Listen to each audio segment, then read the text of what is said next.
जी श्याम जी। सभी को बहुत बहुत नमस्कार। आप सभी लोगों का इस फेसबुक लाइव कार्यक्रम में बहुत बहुत स्वागत है। तमाम फेसबुक लाइव कार्यक्रमों से इतर ये एक बिल्कुल नया प्रयोग है। यहाँ जो लोग आपको स्क्रीन पर दिख रहे हैं वो एक व्हाट्सएप ग्रुप में जुड़े हैं, अलग अलग माध्यमों से जुड़े हैं और वहां से निकलते हुए ये बात आज यहाँ तक आई है कि व्हाट्सएप ग्रुपों में जो चर्चा चलती है क्यों ना उसे हम लाइव एक दूसरे के विचारों के आदान प्रदान के साथ इसे एक अलग स्वरूप दिया जाए। यहाँ दिख रहे सभी लोग पत्रकार हैं, कुछ उस पेशे में बने हैं, कुछ उस पेशे से अलग कहीं और कुछ कर रहे हैं, लेकिन सभी की मूल भावना उसी पत्रकारिता की है। और आज यहाँ की जो चर्चा है उसका एक सबसे बड़ा जुड़ाव ईटीवी है। ईटीवी आज से 20-22 वर्ष पूर्व जब हिंदी के चैनल्स वहां प्रारंभ हो रहे थे तो तमाम हम सभी लोग वहां बिल्कुल उत्तर भारत से और कुछ लोग दक्षिण भारत से भी वहां गए और एक बड़े ही टीवी के एक बड़े अभियान का प्रारंभ हुआ। उसका सिलसिला बड़ा लंबा चला, लेकिन हम में से कई लोग जो फाउंडर्स ग्रुप के रूप में उससे जुड़े रहे और ये जो ग्रुप आज आपको छोटा सा यहाँ दिख रहा है उसके सभी वो लोग हैं जो उसकी स्थापना के समय से जुड़े हैं। आज का मौका एक और विशेष मौका है जिसमें एक फेसबुक पेज का निर्माण हुआ है और हमारे वरिष्ठ मित्र और पूर्व में सहयोगी रहे मैं श्रीमान परमेंद्र जी से आग्रह करूंगा कि बहुत संक्षेप में जो अपना ग्रुप आज उन्होंने क्रिएट किया है और हम सभी लोग उत्साहित हैं वो इसके विषय में बताएं। धन्यवाद श्याम जी। असल में 2 दशक पहले जब ईटीवी की शुरुआत हुई थी तो उस वक्त हम में से ज्यादातर लोगों की ये पहली नौकरी थी। टीवी के बारे में हम लोग बहुत कुछ जानते भी नहीं थे और हैदराबाद में जो कि एक हिंदी भाषी प्रदेश है भी नहीं, पूरी तरह से मिक्स वो चलता है, तेलुगु भी बोलते हैं लोग ज्यादातर, और पहले से जो वहाँ चैनल था वो भी तेलुगु में ही था। तो जब हिंदी के 6 चैनल एक साथ और बाकी जो अलग अलग राज्यों के, गुजराती के, कन्नड़ के, उड़िया के, ये सब चैनल शुरू हुए तो हम सबके सामने एक अजीब तरह की स्थिति थी। अजीब इसलिए कि एक तो सब लोग उत्तर भारत से जाकर के वहां पर एक हिंदी चैनल के लिए काम कर रहे थे और चूंकि परिवार से इतनी दूर पहली बार गए थे तो हम साथ ही एक परिवार के रूप में साथ आए। तो एक अलग तरह का जुड़ाव जिसको बोलते हैं फर्स्ट लव, वो हम लोगों का फर्स्ट लव, पहला प्यार था साथियों के बीच में। वही परिवार थे, वही मित्र थे, उन्हीं के साथ आना जाना। चूंकि ईटीवी में क्या है कि वो फिल्म सिटी की बस चलती है, प्राइवेट, उससे लोग आते जाते नहीं है, तो सफर में भी साथ, आने में, जाने में, खाने में, काम करने में, सब।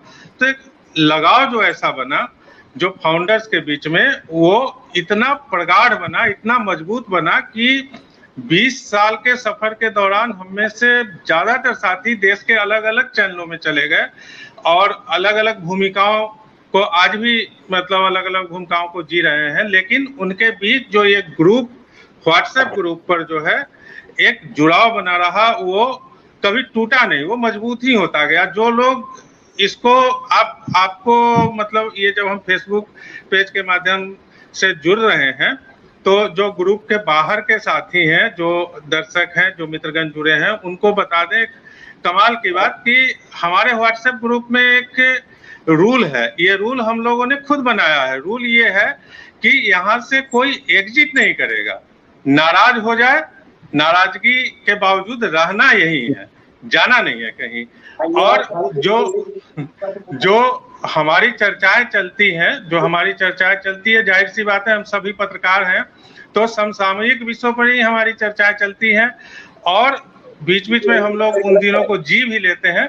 उन दिनों को जब जीते हैं तो ठीक है, इस समय हम सभी 40 और 50 के बीच में जो उम्र में हैं, लेकिन तब हम लोग 20 से 30 के बीच में थे और जो एनर्जी थी वही एनर्जी आज भी हम लोग जब आपस में मित्र मिलते हैं या बातें करते हैं तो होती है। तो एक अब क्या है कि जो 2 दशक का जो हमारा अनुभव है, आप अनुमान लगा लें कि ये फाउंडर्स का जो सामूहिक अनुभव होगा वो कितने वर्षों का हो गया है, इस अनुभव का लाभ ग्रुप से बाहर निकलकर बाकी लोगों तक भी पहुंचे।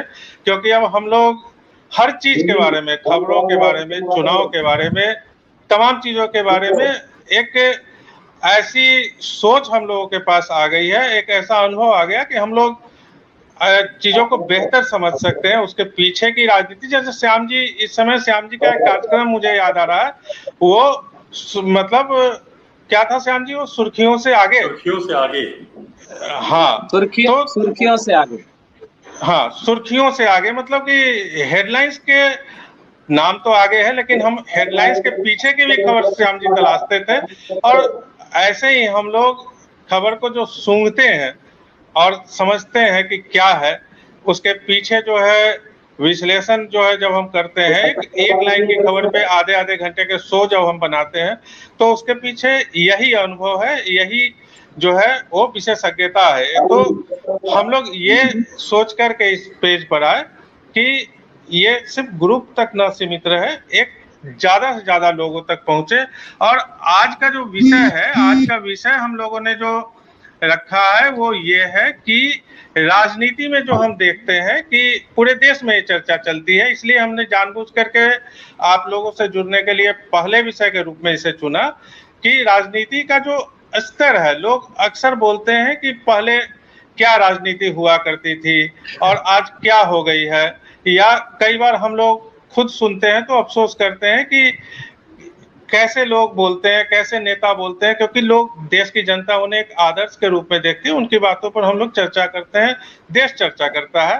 तो इस स्तर को लेकर के किस तरह की स्थितियां बन रही हैं और क्या ये ऐसे ही चलता रहेगा या कोई इसका समाधान हो सकता है, तो इस विषय को लेकर के हम लोगों ने एक पहल की है कि चर्चा करें और लोगों के राय जाने कि वो क्या चाहते हैं, उनकी क्या सोच है।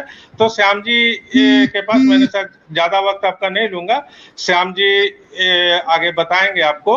बाकी सभी मित्र अभी जुड़े हुए हैं, जितने आप देख रहे हैं उनसे ज्यादा मित्र अभी अपनी बारी का भी इंतजार कर रहे हैं, तो वो लोग भी आएंगे। बाकी श्याम जी आगे देखिए। बहुत धन्यवाद प्रवीण जी, और आपको विशेष रूप से साधुवाद, जिस तरह से आप एक ग्रुप को जोड़े रखने में सक्रियता के साथ और सभी को एक विचारों की दिशा के साथ, एक अनुशासन के साथ, और ये विचार आपके दिमाग में आया कि आज हम इस रूप में जुड़े, ये भी बहुत अच्छा है। विषय की प्रस्तावना आपने रख दी है, विषय के विषय में जानकारी आपने दी है, लेकिन हम उस पर अपनी चर्चा प्रारंभ करें उससे पूर्व मैं चाहूंगा कि जब भी ईटीवी की बात आएगी और फाउंडर्स ग्रुप की बात आएगी तो हमारे जहन में वो कुछ लोग अवश्य ही आएंगे जो आज हमारे बीच नहीं है, और अपनी इस चर्चा का प्रारंभ हम सभी लोग उनको एक श्रद्धांजलि के साथ प्रारंभ करेंगे। पूरी दुनिया जिन चेहरों को एक बड़े चेहरे के रूप में जानती थी, और रोहित सरदाना, और वो बड़े लोकप्रिय रहे, और पूरी दुनिया को नहीं पता होगा, लेकिन हम लोगों ने उनको खोकर क्या खोया है इसका अंदाजा इस ग्रुप को है। और हम सभी लोग कितने आंसुओं में भीग गए, और कई दिनों तक तो ये विश्वास ही नहीं हो रहा था, और अभी भी ऐसा ही लगता है। ग्रुप में जब चर्चा होती है तो ज्ञानेश जी बार बार कहते हैं कि अभी रोहित का कोई जवाब आएगा और पूरी चर्चा फिर से एकदम तरोताजा और गर्म हो जाएगी। उनको भी श्रद्धांजलि है, और बड़ा दुखद है कि असमय वो लोग चले गए, उनको श्रद्धांजलि देनी पड़ रही है। एसपी सिंह साहब, सहारा टीवी में, ईटीवी में हम लोगों ने लंबे समय साथ काम किया, उनको भी असमय जाना पड़ा, और हर दिन समाचार मिलता था कि अब ठीक हो रहे हैं, अब लगभग ठीक हो गए हैं, लेकिन काल की क्रूर नियति, उन्हें भी हम सभी के तरफ से श्रद्धांजलि है, और उनके परिजनों के लिए हम लोग शुभकामनाएं करते हैं कि आगे उनको कोई और विशेष कष्ट न हो, उनका जीवन ईश्वर बहुत अच्छे से पार लगाए। और जब हम ईटीवी के फाउंडर्स ग्रुप की बात कर रहे हैं तो हम उन्हें भी नहीं भूल सकते जो कुछ दिनों पूर्व, कुछ वर्षों पूर्व हमसे बिछड़ गए। और अशोक उपाध्याय जी, वो एक बड़ा ही शांत सौम्य चेहरा हम सभी के जहन में बिल्कुल आता है, और उस समय विश्वास ही नहीं हुआ। एक सुबह हम लोगों को समाचार मिला कि वो नहीं रहे, और उस समय भी बर्दाश्त करना बहुत कठिन था। लेकिन नियति के आगे किसकी चली है? अनिल शर्मा और स्पोर्ट्स डेस्क में। और वो जिनका भी हम सभी का परिचय रहा, उतना ऊर्जावान व्यक्ति और हर समय हर कठिन परिस्थिति में भी मुस्कुराता हुआ चेहरा, और उन्हें भी हम लोगों ने खोया। एक बहुत दुखद बड़ा मलाल है हम सभी को। और आज जब हम इस ग्रुप का प्रारंभ कर रहे हैं तो इन सभी को जो हमसे बिछुड़ गए, सभी इस ग्रुप की तरफ से अश्रुपूरित विनम्र श्रद्धांजलि है। उनके परिजनों के लिए बहुत बहुत शुभकामना है। और इसके साथ आज जो विषय परमेंद्र जी ने रखा है उसको आगे बढ़ाते हैं और कुछ उसमें नियम तय करते हैं। बहुत संक्षेप में अपना स्ट्रीम यार्ड का समय 1 घंटे का है, जिसमें 10.5 मिनट हम लोग आगे आ चुके हैं। सभी को अपनी बात रखनी है और विषय है राजनीति में गिरावट। कुछ बिंदु इस पे मैं बताऊं और फिर हम लोग चर्चा का प्रारंभ करेंगे। और मैं आग्रह करूंगा अपने वरिष्ठ सहयोगी और श्रीमान हनुमंत राव जी से कि वो इस चर्चा का प्रारंभ करें, और तदंतर मैं ज्ञानेश जी से आग्रह करूंगा और क्रम से फिर ऐसे आगे चलेंगे। राजनीति में गिरावट, जैसे ही ये एक टॉपिक सामने आता है तो सबसे पहले हमारे मन में ये विचार आता है कि इन दिनों राजनीति में गिरावट हो गई। ये स्वाभाविक भी है। हम लोग मानकर चलते हैं कि हर क्षेत्र में गिरावट एक सतत होने वाली प्रक्रिया है। ये कितना सही है कितना गलत है एक समाजशास्त्रीय विश्लेषण हो सकता है, लेकिन हम ऐसा मानते हैं। लेकिन जब आप पीछे जाते हैं तो आपको वो वाकये भी ध्यान में आते हैं जब ये 1950 में भी कोई ऐसा रहा, आजादी के आंदोलन में भी कुछ ऐसी घटनाएं हुई। तो पहला तो ये कि इसे समय के हिसाब से बांट कर ना देखें। कुछ अच्छे उदाहरण पहले भी मिल सकते हैं राजनीति में सहृदयता के, कुछ अच्छे उदाहरण अभी भी मिल सकते हैं। लेकिन हाँ, ये तय बात है कि राजनीति का जो क्षेत्र है वहां ऐसे उदाहरण आपको बहुतायत में मिलेंगे। आज हमारी चर्चा इसी को लेकर है कि राजनीति में कैसी गिरावट, क्यों गिरावट, और उसका दूसरा पक्ष हम जो समाज के लोग हैं। हम कह सकते हैं कि अगर अपने आप को हम कस्टोडियन ना भी कहें तो एक ऑब्जर्वर तो है ही। हम दखल रखते हैं, अपनी राय देते हैं, और उस रूप में ये समाज को कितना प्रभावित करता है इसकी भी चर्चा करेंगे। बस इतना कहते हुए मैं श्रीमान हनुमंत राव जी से आग्रह करूंगा कि विषय को आगे बढ़ाएं। धन्यवाद श्याम जी। बड़ा मौजूद विषय है कि हम जो गिरावट देख रहे हैं राजनीति में, और राजनीति किनसे बनती है? राजनीति करने वालों से बनती है जब हम उनके आचरण में गिरावट देखते हैं। और सबसे बड़ी बात है कि वो जिन इंस्टीट्यूशंस को होल्ड करते हैं जब वो उसकी गरिमा नहीं रखते हैं। कई बार हमें ये कहना पड़ता है कि साहब अमुक अमुक जो है अमुक पद पर है, कम से कम उस पद की गरिमा रखा जाए। अगर बहुत खुल के बोलूं तो हालिया उदाहरण है जब माननीय प्रधानमंत्री एक गैर राजनीतिक कार्यक्रम में यास तूफान से पीड़ित लोगों के लिए क्या पुनर्वास हो, कितना नुकसान हुआ है, इसका जायजा लेने के लिए जब गए तो पश्चिम बंगाल के मुख्यमंत्री ममता बनर्जी नहीं है। देखिए, कटिंग अक्रॉस पार्टी लाइंस एक गरिमा होती है कि देश का प्रधानमंत्री आया है और मुझे अपने राज्य का प्रतिनिधित्व करना है। राजनैतिक विचारधारा या सोच वो कुछ भी हो सकती है, लेकिन जब हम संवैधानिक पदों पर बैठे हों तो उस संवैधानिक पद की जो वर्टिकल्स हैं उनको फॉलो करना हमारे लिए बहुत जरूरी होता है, क्योंकि ये देश एक संघीय ढांचे का देश है और न केवल संघीय ढांचे के प्रमुख की ये जिम्मेदारी होती है, बल्कि उस संघीय ढांचे के परिवार के सारे सदस्यों की ये जिम्मेदारी होती है कि वो उस संघीय ढांचे के स्वरूप को बरकरार रखें। केंद्र की अपनी अहमियत है और राज्यों की अपनी अहमियत है। उसी प्रकार से मैं दूसरे पक्ष में कहता हूं कि अगर ये संवाद हो गया होता कि अमुक अमुक जगह पर ऐसी ऐसी मीटिंग है और इनको न्योता दिया जा रहा है, तो हो सकता है कि अगर किसी को कोई आपत्ति अनापत्ति होती तो उसका प्रकटीकरण वो निजी रूप में करते। कम से कम देश की 130 करोड़ जनता के बीच में एक ऐसा उदाहरण नहीं जाता जो नहीं जाना चाहिए। ये तो सिर्फ देश की बात हुई, लेकिन जब हम इसको दुनिया के परिप्रेक्ष्य में देखते हैं तो दुनिया में जो भारत का लोकतंत्र है उसको बहुत सम्मान की दृष्टि से देखा जाता है। और इस तरह के जो उदाहरण हैं जहां कि राज्य और केंद्र के बीच में वैचारिक मुद्दों पर नहीं बल्कि प्रोटोकॉल की जो जरूरतें हैं या प्रोटोकॉल को जो फॉलो करना है उस पर भी अगर इस तरह की घटनाएं होती हैं तो निश्चित रूप से ये दुनिया के दूसरे देशों के लिए भी जहां अभी लोकतंत्र नहीं है या लोकतंत्र की संभावना है उन देशों के लिए भी ये बड़ा एक विचारणीय प्रश्न हो जाता है। इस लिहाज से राजनीति में सिर्फ शुचिता की जरूरत नहीं है बल्कि शुचिता के साथ अच्छे आचरण की भी जरूरत है। जैसा श्याम जी ने कहा कि जो राजनेता हैं वो हमारे लिए रोल मॉडल होते हैं, तो आखिर वो क्या रोल मॉडल हमारे सामने रख रहे हैं, इस बात को बेहद गंभीरता से सोचने की आवश्यकता है। पद की गरिमा, हर रोल की गरिमा और किस प्रकार से हमें अपने आप को कंडक्ट करना है, यह सोचना हर पक्ष का एक दायित्व है। पार्टी लाइन कुछ भी हो सकती है, विचारधारा कुछ भी हो सकती है, लेकिन सार्वजनिक जीवन में एक जो न्यूनतम आचरण की मर्यादा है उसको बनाए रखना आज के समय में बहुत मौजूद है। यदि ये आचरण बना रहता है तो कभी कभी बहुत सारे बीच के रास्ते निकलते हैं और उन बीच के रास्तों से कहीं ना कहीं जनता का भला होता है, जनतंत्र मजबूत होता है।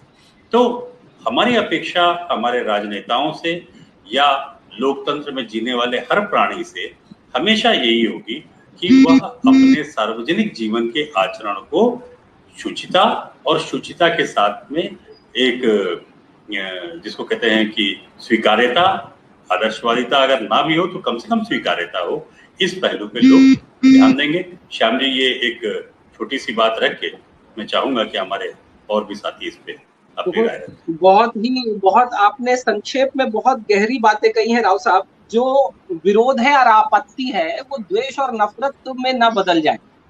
और एक जो आपने एक बात कही ना कि न्यूनतम आचरण की मर्यादा, वो अपनी संस्कृति में हम लोग कहते हैं कि लोकाचार, सत्याचार और शिष्टाचार, इन तीनों ही आचार का बहुत ही लोग ध्यान रखते हैं और राजनीति में उसकी सबसे अधिक अहमियत है।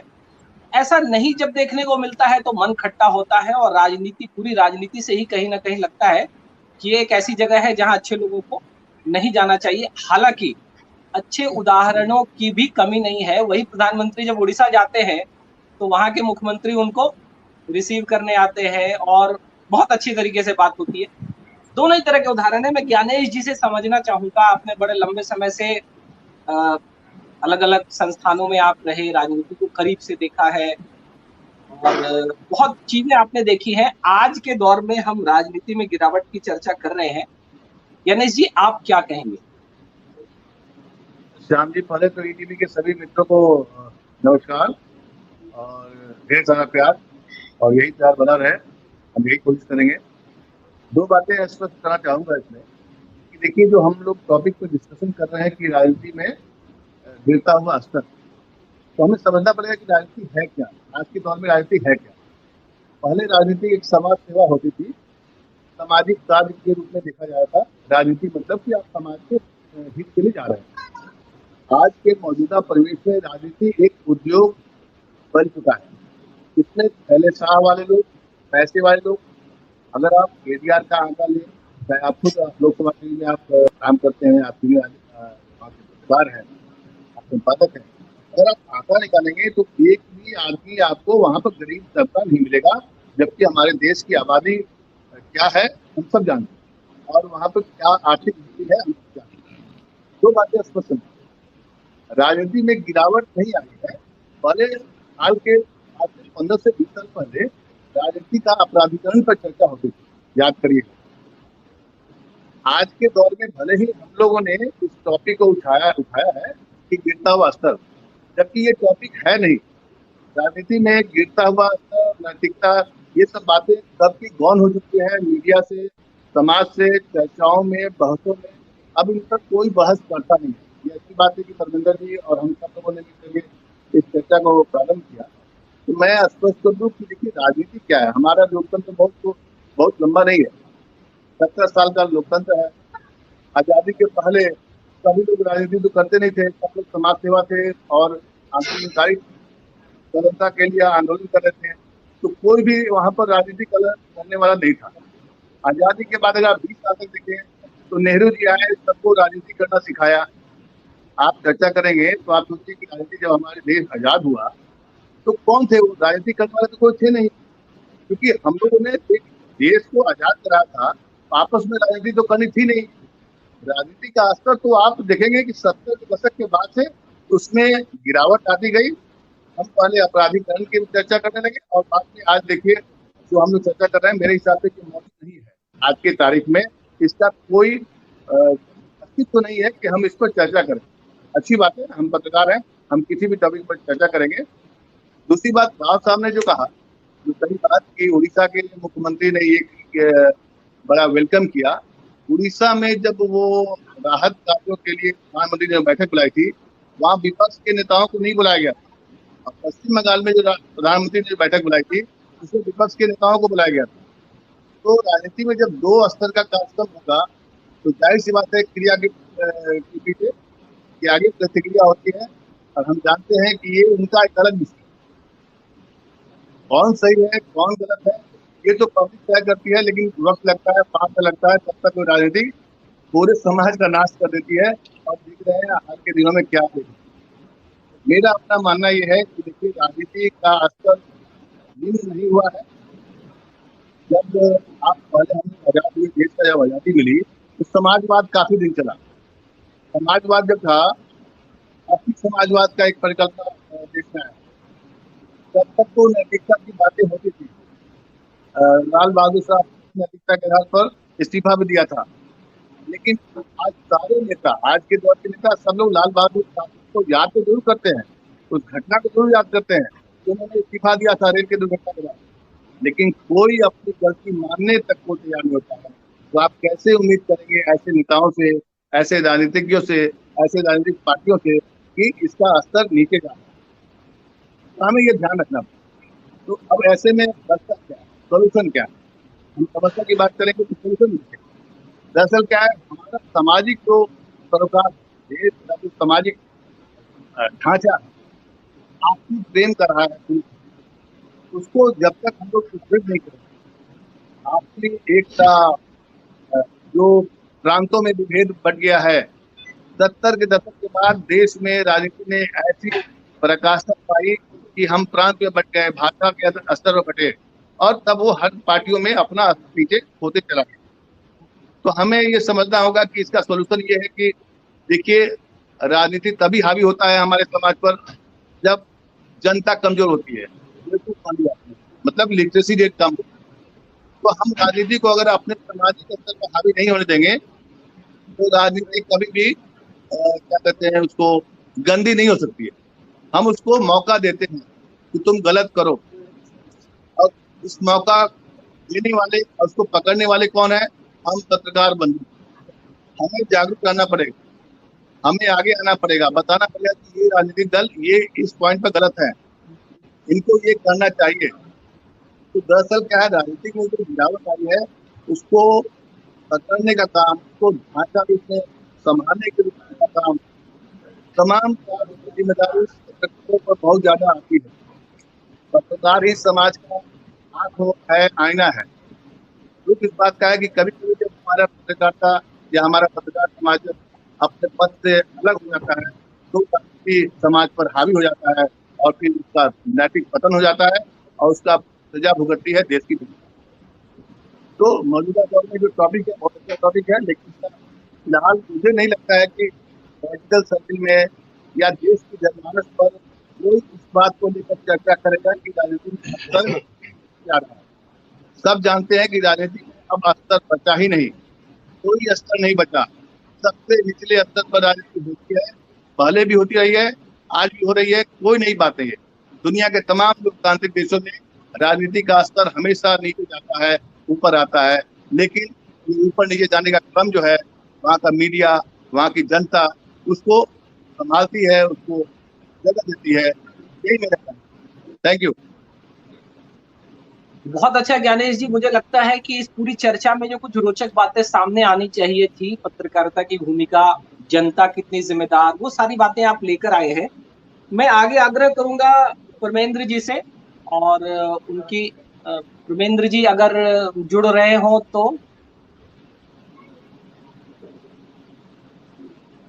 प्रमेंद्र जी से मैं आग्रह करूंगा कि अब आगे इस चर्चा को हम लोग बढ़ाएं। उससे पूर्व मैं दो बातें रखना चाहता हूं। एक तो ज्ञानेश जी ने जो कहा कि इस चर्चा की आवश्यकता ही नहीं है, मेरा मानना है कि ये इतनी निराशा नहीं होनी चाहिए।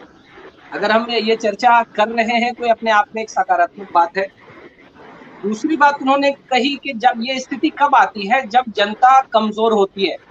मैं स्वीकार करता हूं, मेरा मानना है कि समाज एक बड़ी अवधारणा है, वहां कमजोरी होती है तो छोटे अंग उपांग ज्यादा मजबूत होते हैं। समाज कमजोर हुआ, पत्रकारिता का कितना बड़ा योगदान है। पीछे 20 वर्षों के जिस कालखंड में हम लोग जुड़े और एक साथ रहे, उसमें टीवी के आने के बाद वो चीजें अधिक हाईलाइट हुई या उन चीजों को अधिक सामने लाया गया, तो टीवी की एक बड़ी भूमिका रही। अच्छी बातों को खबर नहीं माना जाता, जो गलत बात है, नकारात्मक बात है, ऐसी कोई घटना दुर्घटना है, उसी को सामने लाया जाता है। इस कारण से भी मनोभाव ऐसा बनता है कि सब बेड़ा ही गर्क है।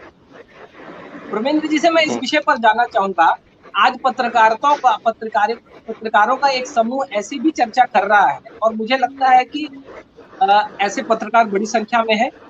बेशक पत्रकारिता की दुनिया में वो कोई बहुत बड़ा नाम ना हो, जो तथाकथित रूप से बड़े नाम हो जाते हैं कुछ बड़ी सनसनीखेज चर्चा करके, अलग तरीके से चीजों को पेश करके। लेकिन मानना चाहिए कि एक बड़ा वर्ग है जो बहुत संभ्रांत है, बहुत अनुशासित, बहुत संतुलित तरीके से चीजों को देखता है और समाज के विषय में जिस सरकार की बात आप ज्ञानेश जी ने कही वो करता है।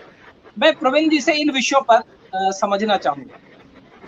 श्याम जी, अभी राव साहब ने बोला और फिर ज्ञानेश जी ने बोला, दोनों ने बहुत सलीके से उन चीजों को रखा जो हमारे सामने है, जो हम रोज देख रहे हैं। जैसे हम यहीं से आपको अभी कल परसों की घटना से ही बताना चाहूंगा कि प्रधानमंत्री जी वहां गए और ममता जी वहां आई, रिपोर्ट सौंप के चली गई। आधे घंटे उनका इंतजार कराया, इसको लेकर के मीडिया में चर्चा चली। तो जब कोई पत्रकार इसको बताता है, इस खबर को बताए कि ममता जी ने जो किया, जो एक मुख्यमंत्री ने जो एक किया, देश के प्रधानमंत्री के साथ जो संवैधानिक जो प्रोटोकॉल भी है उसका उल्लंघन करके इस तरह का व्यवहार, इस तरह का रवैया, वो न तो बंगाल के हित में है न राजनीति के हित में है।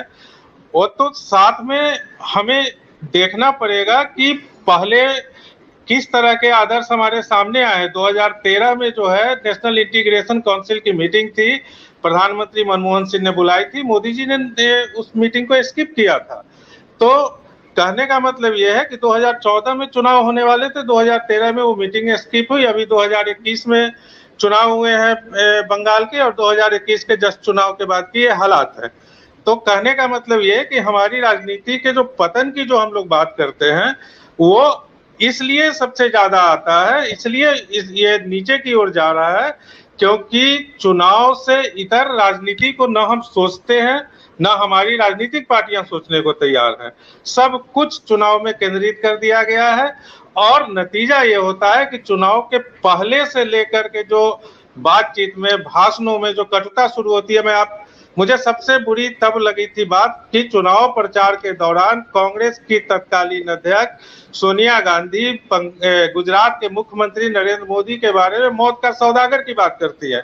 किस अदालत ने मोदी पर गोधरा के या पोस्ट गोधरा के या जो भी दंगे जो 2002 के हुए उसमें उन पर आरोप जो है वो साबित हुए, ये बता दें। लेकिन हम अदालतों से भी ऊपर उठ करके राजनीति जो है वो अपने आप ही किसी को ठहरा देती है कि भैया आप दोषी हो, आप मौत का सौदागर हो। अब अभी का देखिए, उस समय मौत का सौदागर की अगर आलोचना हुई थी तो आज जो है प्रधानमंत्री जब बंगाल चुनाव में दीदी ओ दीदी जिस तल्ख अंदाज में बोले उसकी आलोचना हुई। लेकिन इनके बीच में ममता बनर्जी ने जो ये कहा कि हम दिल्ली के 2 गुंडों को बंगाल नहीं सौंप सकते, तो इसकी भी आलोचना उसी तरह से होनी चाहिए थी। ज्ञानेश जी की बात से मैं सहमत हूं कि जो पत्रकारों का काम होता है, ये एक पुरानी कहानी हम लोगों ने सुनी थी कि नेहरू जी जा रहे थे, उनके पांव लड़खड़ा गए, पीछे उनके राज्यसभा सांसद थे रामधारी सिंह दिनकर जी, उन्होंने उसे संभाला। तो नेहरू जी ने जो इस पे कुछ कहा तो उन्होंने कहा कि ये हमारा ही काम है कि जब राजनीति गिरती है तो हम साहित्यकार, पत्रकार, कवि जो है उसको संभालते हैं। तो पत्रकारों को संभालने का काम था, ये बात सही कहा है ज्ञानेश जी ने, वो न करके गुटों में बांट लिया खुद को कि हमें सेलेक्टिव विषय पर बोलना है, समर्थन करना है और किसे इग्नोर करना है या विरोध करना है। हम ये समझ ही नहीं पा रहे हैं कि हम पार्टी नहीं है, पार्टियां तो अपना काम कर रही है, वो तो करेंगे ही। हम जो है वो पार्टियों को देखने वाले हैं, हम पार्टियों को सही राह दिखाने वाले हैं। अगर कोई गलत बोलता है, ये जैसे कई चीजें हैं, मणिशंकर अय्यर को याद कर ले, मैं जिक्र नहीं करना चाहूंगा क्योंकि वो भी जो मैंने किया वो संदर्भ बस किया, लेकिन हमने ये देखा है आज, ये कितने शर्म की बात है श्याम जी कि कोई पार्टी का नेता चुनाव प्रचार में अपने विरोधी पार्टी की महिला नेत्री की स्कर्ट तक की बात करता है। और जब हम ड्रेस पे बात करें, जब हम कुछ जो मर्जी वो कर दे, कोई मर्यादा ही न पालन ही ना हो, कोई न्यूनतम आचरण ही ना हो, और जो हमारी संवैधानिक संस्थाएं हैं, चुनाव आयोग जो है, वो जब मीडिया पे हल्ला हो जाता है, सोशल मीडिया पे हल्ला हो जाता है, हम जैसे यूजर्स या हर जगह लोग जो है इसकी आलोचना करते हैं, तब जाकर के चुनाव आयोग संज्ञान लेता है और आप 24 घंटे प्रचार नहीं करेंगे, 48 घंटे प्रचार नहीं करेंगे, इस तरह के एक्शंस लिए जाते हैं। तो क्यों ना ऐसा एक नियम, एक आचार संहिता तय कर दिया जाए कि अगर आप चुनाव प्रचार के दौरान एक हद से ज्यादा आप अमर्यादित भाषा का इस्तेमाल करते हैं तो पूरे चुनाव प्रचार में आप हिस्सा नहीं ले सकेंगे। ऐसी ही व्यवस्था हमारी संसदीय प्रणाली, हमारी संसदों में जो हमारे जो सांसद हैं उनके लिए क्यों नहीं तय कर सकती कि आप अगर असंसदीय शब्दों का इस्तेमाल 1 चेतावनी 2 चेतावनी के बाद भी करते हैं तो फिर आप पूरे कार्यकाल के दौरान अयोग्य रहेंगे। कर दीजिए ना, हो जाएगी ऊपर से। जैसे मैं ज्ञानेश जी की एक बात से सहमत नहीं हूं कि ये विषय जो है वो प्रासंगिक नहीं है क्योंकि ये चला आ रहा है। अगर कोई गलत चीज चली आ रही है तो आगे भी चलती जाए, ये मतलब कि मुझे ठीक नहीं लगता। सुधारने की कोशिश करनी चाहिए। हाँ, निराशा जरूर होती है। निराशा इसलिए होती है कि हर विषय को जो है वो राजनीति में इस तरह से रख दिया जाता है कि यही जो है इसका नतीजा, आप इससे बेहतर की सोच नहीं सकते। ऐसे ही चलेगा, ऐसे ही चलता रहा है। पहले भी नेहरू के समय में ऐसे ही चल रहा था, अभी भी मोदी जी के समय ऐसे ही चल रहा है। तो ये हम लोगों का काम नहीं, हमारा काम है बेहतरी की कोशिश। और ठीक है, कितना सफल होंगे नहीं होंगे ये बाद की बात है, लेकिन संदेश हमें जरूर देना चाहिए। अगर वो संदेश एक व्यक्ति भी देता है तो वो सबके लिए बेहतर होगा, देश के लिए बेहतर होगा। रही बात, कोई पार्टी ऐसी नहीं है जिसे कि क्लीन चिट हम दे सके कि आपने राजनीति के स्तर को ऊपर उठाने का काम किया है। हर पार्टी, आपने कहा था इसलिए हम कह रहे हैं और आपके उस नेता ने कहा इसलिए हमने जवाब दिया। बस इस तरह से करके इस चेन को जो है लंबी जो है वो खींचने में लगे हुए हैं। तो मुझे लग रहा है कि जैसे कि कोरोना चेन को तोड़ने का काम देश कर रहा है, वैसे ही राजनीति में जो ये चेन चल रही है, एक दूसरे पर आरोप प्रत्यारोप और मतलब सीमा पार जाकर करने की, उस चेन को भी तोड़ा जाना बहुत जरूरी हो गया है। बहुत धन्यवाद कुरबेन जी। मुझे लगता है आपने बड़ी कुछ विशेष बातें बताई है कि जब सिलेक्टिव क्रिटिसिज्म होता है, ममता बनर्जी जब ऐसे 2 लोगों को ये कहती हैं कि बाहर से आए हुए गुंडे हैं और तब उसको लेकर ऐसी ही प्रतिक्रिया नहीं होती तो एक अलग ही विचार उत्पन्न होता है। और जहां तक मैं समझ पा रहा हूँ, ये selective criticism, selective raising of topics, ये भी बहुत बड़ा कारण है। और कुछ ऐसी चीजें जिसका आपने उल्लेख किया कि भाई सुप्रीम कोर्ट से अगर क्लीन चिट है, एसआईटी ने क्लीन चिट दिया, फिर हमारे पास क्या आधार है किसी को आरोपित करने का? वो सब नहीं होते हुए भी अगर वो बातें प्रयोग में लाई जाती हैं तो एक दूसरा वर्ग जो है वो खड़ा होता है। फिर उधर से भी निरर्थक बातें, उलझुल बातें आती हैं और ये क्रिया प्रतिक्रिया का एक ऐसा लंबा सिलसिला चलता है जिसका अंतिम छोर आप कहीं पा नहीं सकते और वो दिशा क्या होगी ये भी तय नहीं हो पाता, तो अब इसमें कौन जिम्मेदार और पहले कौन जिम्मेदार, ये अंतहीन बहस है। लेकिन आज हम लोग यहाँ जुड़े हैं यह मानते हुए कि हम समाज के एक, जिसको कहते हैं हिंदी में बड़ा अच्छा शब्द है, दीप शिखा, जिसके प्रकाश में सभी चीजें दिखती हैं। जो बातें हम सभी लोग प्रकारांतर से कह रहे हैं कि भाई हम लोग एक समाज के संभ्रांत विचारवान नागरिक होने के नाते, पत्रकार होने के नाते हमें सभी चीजों को संतुलित रूप से देखना, समझना और प्रतिक्रिया करनी होगी। मुझे लगता है इसी बहस के लिए हम लोग यहाँ जुड़े और हम सभी के अभिन्न मित्र उत्पल देव कौशिक और इस पूरी टीम को एक रखने में, उसे ऊर्जा और गति देने में उत्पल आपका अनन्य योगदान है और हम सभी लोग जुड़े हैं तो एक बड़ा कारण आप हैं। इस विचार पर, चूंकि आप बहुत सूक्ष्म विचारक भी हैं, वो हम सभी लोगों ने ग्रुप में देखा है, बहुत चीजों को बड़ी बारीकी से और उसके हर आयाम से, और मुझे लगता है कि जितनी स्पष्टता और जितनी निष्पक्षता से उत्पल आप सोचते हैं उतना साहस हम लोग नहीं कर पाते। आज हम लोग भी जानना चाहेंगे आपसे कि क्या विचार है। सबसे पहले तो सभी माननीय मित्रों को मेरा नमस्कार और ईटीवी फाउंडर्स ग्रुप से जुड़े रहने के लिए और सबको जोड़े रखने के लिए सभी का तहे दिल से स्वागत है और अपने पुराने मित्रों को जो हमें छोड़कर जा चुके हैं उनके लिए श्रद्धांजलि। तो बात यह है कि राजनीतिक के स्तर में जो गिरावट है, पहले थी या नहीं थी या आगे होगी, या जैसे ज्ञानेश जी ने कहा कि और भी लोकतंत्र देश है वहां पे भी है, ये रहेगा। लेकिन जैसे एक राजनीति में जैसे एक कोई संस्था या ऑर्गेनाइजेशन होता है, उसके कोड ऑफ कंडक्ट होते हैं, तो मुझे लगता है कि राजनीति में समय के साथ अब कोड ऑफ कंडक्ट की भी जरूरत है।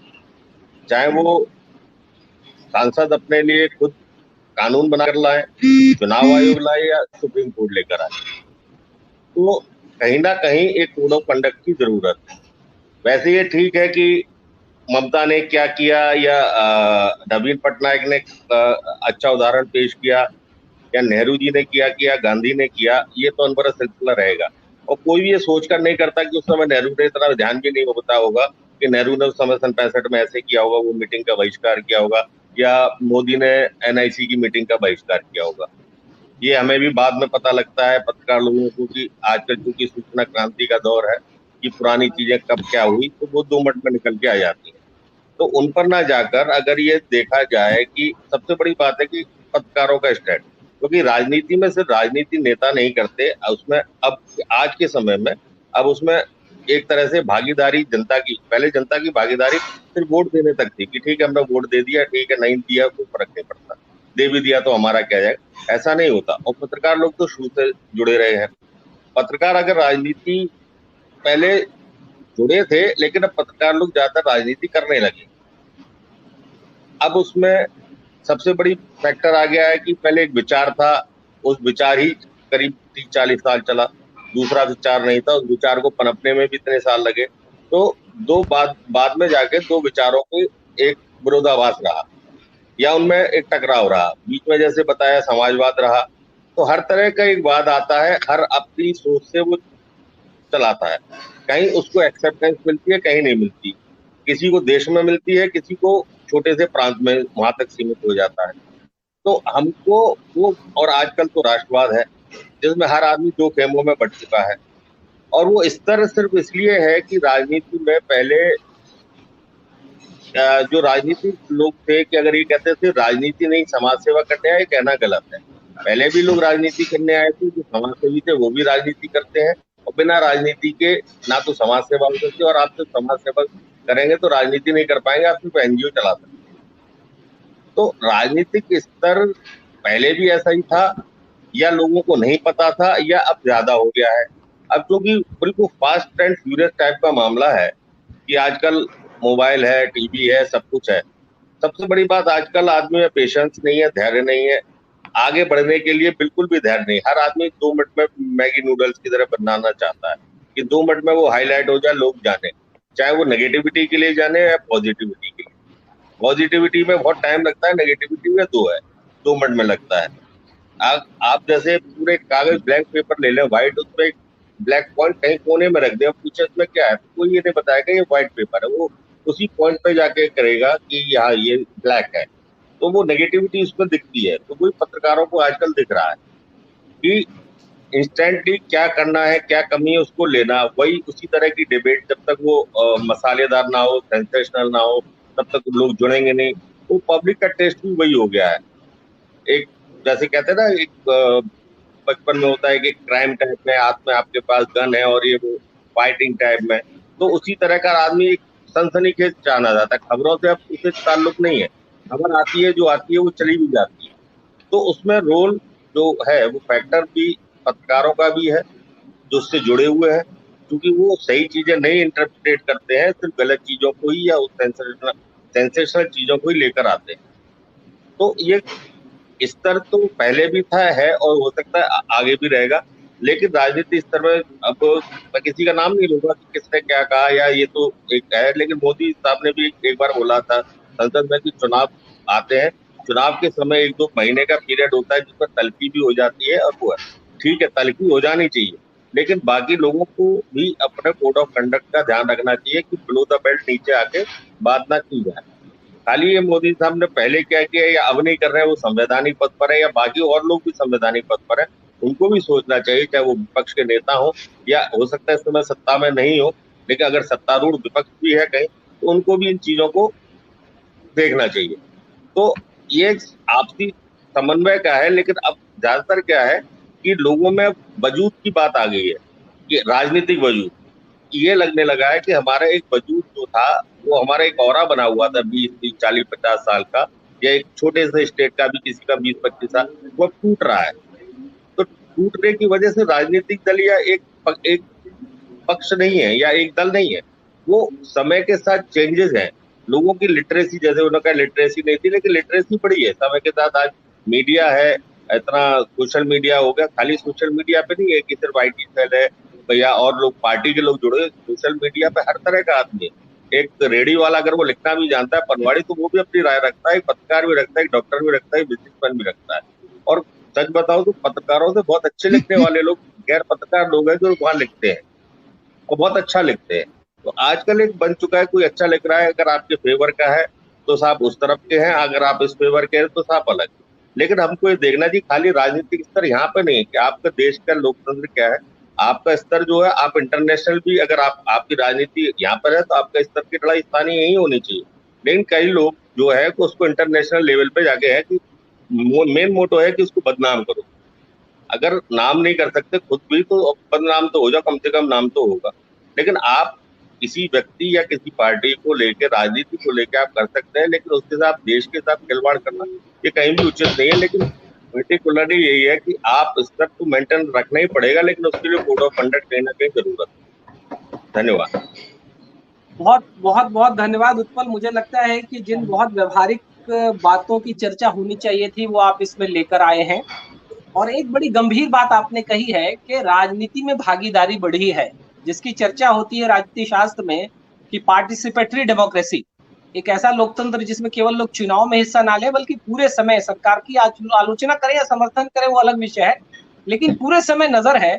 और ये लोकतंत्र के लिए शुभ संकेत है। जिस तरह का युवा डेमोग्राफी अभी हमारी है वो बहुत अच्छी बात है।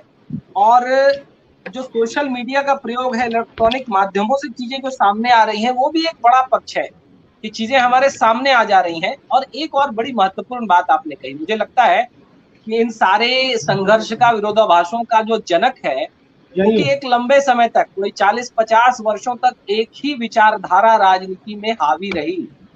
उसके बाद एक विचार का बनना प्रारंभ हुआ, तो जाहिर है जब आपके पास एक प्रतियोगी विमर्श आता है, एक अलग विचार आता है, तो संघर्ष ज्यादा होता है, एक घर्षण ज्यादा होता है। ये बहुत अच्छी बात है, हमें इसको ध्यान देना होगा कि अगर आपकी बात को कोई मान ले रहा है, उस पर कोई प्रतिक्रिया ही नहीं दे रहा है, तो न गिरावट आएगी, न राजनीति में पतन होगा, न नफरत, न विद्वेष। लेकिन अगर प्रतिक्रिया में कोई खड़ा हो रहा है तो आपको ये सारी चीजें दिखेंगी। ये एक, मुझे लगता है, चीजों को देखने का एक बड़ा दायरा है। अभी हमारे पास कई वक्ता बचे हैं, कई हमारे मित्र हैं, वो उन सभी के पास, और हम लोगों ने 45 मिनट, अभी 15 मिनट अपने पास है। और मैं आग्रह करूंगा 2-2 मिनट। अभी एक क्रम हम लोग तय करते हैं। मैं अपने अभिन्न मित्र सत्येन हमारे साथ हैं, मुझे नहीं पता वो अंग्रेजी में बोलना चाह रहे हैं हिंदी में, लेकिन दोनों ही में स्वागत है। हम लोगों के ग्रुप के वो हम उनको शशि थरूर कहते हैं और उस स्तर के हैं। उतना लोगों को जानकारी नहीं है लेकिन हम लोगों को पता है। और उसके बाद सुरजीत हम लोगों के साथ जुड़े हैं और विभूति जी हैं, वो कवि भी हैं और चीजों को बड़ी बारीकी से देखते हैं। निरंजन हमारे मित्र, मैं बहुत दिनों के बाद चेहरा देख रहा हूं, आप देवघर से जुड़े हैं अगर मैं गलत नहीं हूं तो ये क्रम रहने वाला है। मैं एक बार लेकिन सभी 2-2 मिनट का रखेंगे और इस चर्चा को फिर समाप्त करेंगे और एक एक्सपर्ट प्रतिक्रिया हम लोग अपने 3 वरिष्ठ मित्रों से, हनुमान जी से और प्रमेन जी से और ज्ञानेश जी से लेंगे। अंत में 1-1 मिनट की प्रतिक्रिया और इसको आज यही हम लोग समाप्त करेंगे अगली बार के लिए। तो मैं सत्येन आपसे आग्रह करूंगा आप अपनी बात रखिएगा।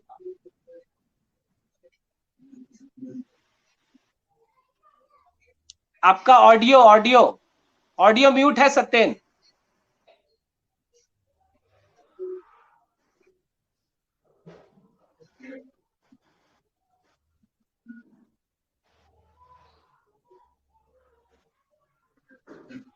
ऑडियो अभी भी म्यूट है सत्येन आपका।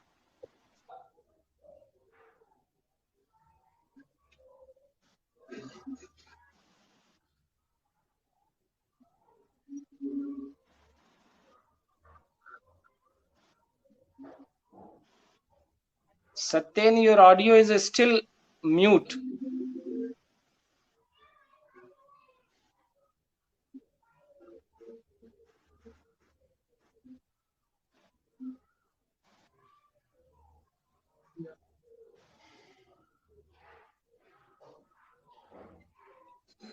मैं सुरजीत आपसे आग्रह करूंगा कि तब तक आप अपनी बात रखें बहुत संक्षेप में। नमस्कार सभी दोस्तों को। सबसे पहले बात हम शुरुआत करते हैं कि राजनीति का गिरता स्तर। जब गिरते स्तर की बात होती है तो सबसे पहले जो मुझे बात समझ में आती है वो यह है कि राजनीति अपने आप में गिरते हुए स्तर को दिखा रहा है। राजनीति, इसका मतलब ये हो रहा है कि राज करने की नीति, जबकि हम ये दावा करते हैं और ये है भी, अगर आबादी के हिसाब से देखा जाए तो हम विश्व के सबसे बड़े लोकतांत्रिक राष्ट्र में रह रहे हैं और सबसे बड़ा लोकतंत्र भारत को कहा जाता है। तो जब लोकतंत्र की बात होती है तो यहाँ लोक नीति की बात होनी चाहिए। यहाँ कोई राज नहीं कर रहा है, कोई राजतंत्र नहीं है। तो जो राजतंत्र नहीं है तो राज की नीति क्यों है? हमें जब भी बात करनी चाहिए तो लोक नीति की बात करनी चाहिए। तो जब राज करने की नीति आई तो इससे शुरुआत हो जाती है राजनीति के गिरते स्तर की। हम शुरुआत अगर हम करें बिल्कुल एओर ह्यूम से, जो जिन्होंने कांग्रेस से स्थापना होना भी एक तरीके से भारतीय राजनीति के गिरते स्तर को दिखाता है। एक अंग्रेज आता है, कांग्रेस की स्थापना करता है, उसमें बाल गंगाधर तिलक भी होते हैं और मोतीलाल नेहरू भी होते हैं। मोतीलाल नेहरू चाहते हैं कि अंग्रेजों के साथ मिलकर के कुछ सामंजस्य करके सरकार बनाई जाए और बाल गंगाधर तिलक चाहते हैं कि नहीं, हम अपने अपने बलबूते पे सरकार बनाएं।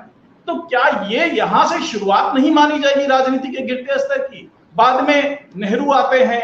नेहरू जब 1946 में मुस्लिम लीग दंगा करता है बंगाल में, तो उनके कहने पर अंतरिम सरकार पाकिस्तान को विभाजित कर देती है। तो क्या ये कि कुछ लोगों की महत्वाकांक्षा नहीं थी कि हम अगर विभाजन कर दें तो हम किसी खास ओहदे पर बने रह सकते हैं? यहां से राजनीतिक के स्तर के गिरने की शुरुआत होती है। उसके बाद अगर हम आते हैं प्रधानमंत्री बनने की बात, तो प्रधानमंत्री जब बनाना होता है, जब सबकी सहमति बन जाती है, सरदार वल्लभ भाई पटेल को प्रधानमंत्री बनाने की बात होती है, उस वक्त फिर पंडित नेहरू बीच में आते हैं, बापू गांधी हैं, वो सपोर्ट करते हैं और पंडित जवाहरलाल नेहरू प्रधानमंत्री बन जाते हैं। क्या ये राजनीति के गिरते स्तर की शुरुआत नहीं थी? शुरुआत वहां से होती है और अंत कब होगा ये पता नहीं। अभी भी स्तर गिर रहा है। बात हम करते हैं कश्मीर के मुद्दे की, कश्मीर के स्वायत्तता की बात करते हैं, लेकिन हम ये बात नहीं करते कि अभी भी कितने शरणार्थी जो है वो शरणार्थी कैंप में पड़े हुए हैं। बात हम करते हैं कि बांग्लादेश में कितने शरणार्थी आए बाहर से, उनको अभी जब पश्चिम बंगाल का इलेक्शन हो रहा था तो वहां पे एक बहुत बड़ा मुद्दा था, शरणार्थी का बहुत बड़ा मुद्दा था। लेकिन ये नहीं बात की जाती है, ये मुद्दा नहीं बनता है कि उन शरणार्थियों के कारण पूर्वोत्तर राज्यों में कितनी परेशानियां हो रही है। वहां कितनी दिक्कतें हो रही है। एक बड़ा राजनीतिक दल है, वहां पे एक परिवार के बलिदान की बात आती है, कहते हैं एक परिवार ने बहुत बलिदान किया है, लेकिन उस परिवार के कारण जो नरसंहार हुए वो मुद्दा नहीं बनता है, उसको राजनीतिक मुद्दा नहीं बनाया जाता है। तो ये तमाम चीजें हैं, हर तरफ दंगा होता है। अब वो अल्पसंख्यक उसके लिए दोषी हैं या बहुसंख्यक दोषी हैं, ये बात की बात है, लेकिन यही मुद्दा होता है कि दोषी कौन है, क्योंकि वो वोट बैंक है, वो वोट बैंक बनता है वहां से। इस पे बात नहीं होती कि उस दंगे से जो प्रभावित हुए उसका पुनर्वास कैसे हो, ये मुद्दा नहीं बनता। तो जब इस तरीके के मुद्दे हावी होते हैं, जब इस तरह के मुद्दों पे इलेक्शन लड़ा जाता है, तो इससे राजनीति के गिरते स्तर का पता नहीं चलता क्या। तो ये तमाम पहलू सही बात है। बात करते हैं कि मुझे लगता है सुरजीत आपने बहुत ही वो नब्ज बताई है कि मुद्दे कौन आगे लाता है, उसमें कहीं ना कहीं पत्रकारों की बड़ी भूमिका है कि किन मुद्दों को ज्यादा हाईलाइट किया जाता है।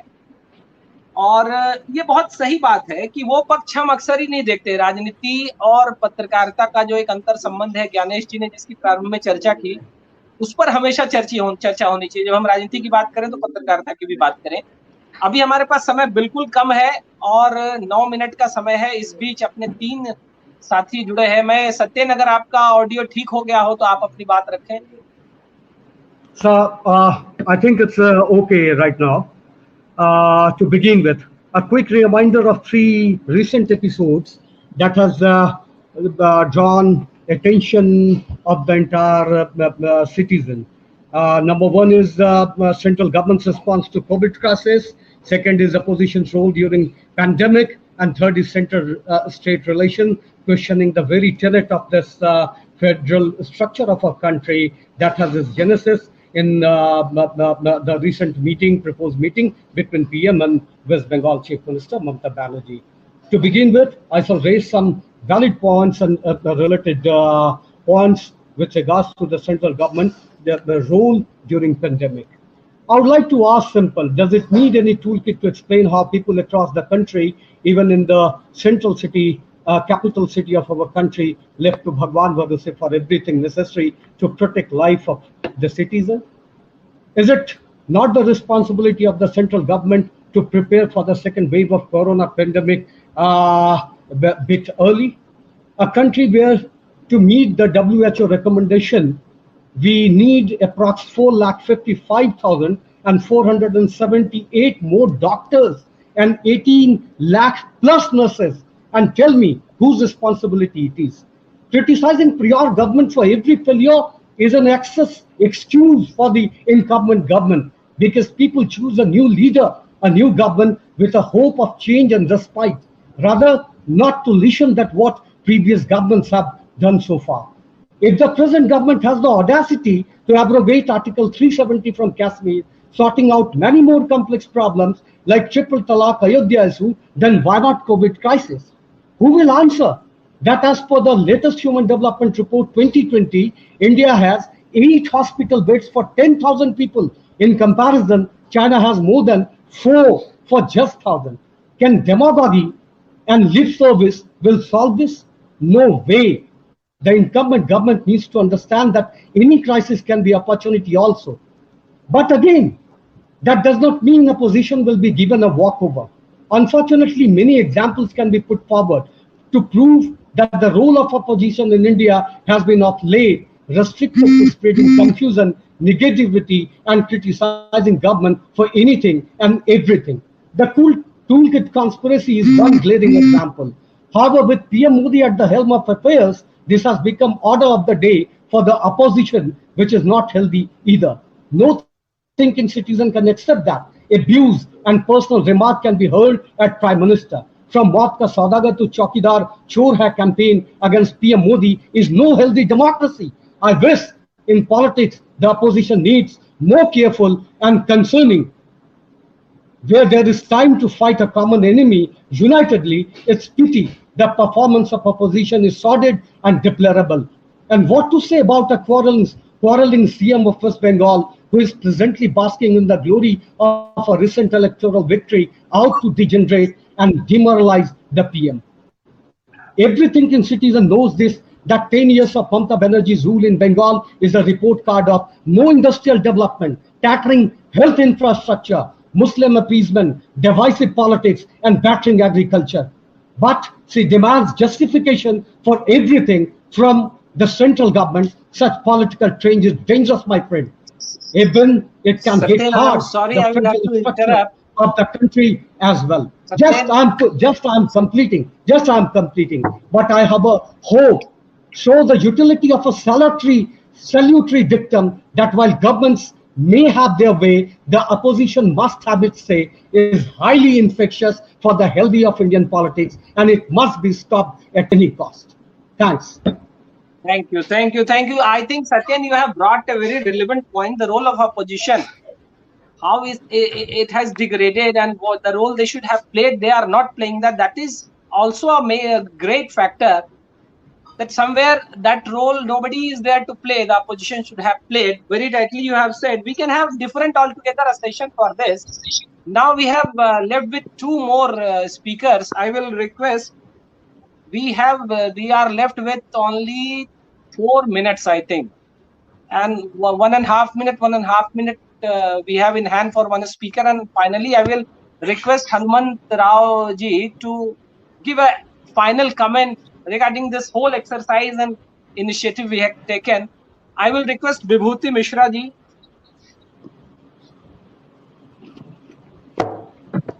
Very short and brief, बहुत संक्षेप में.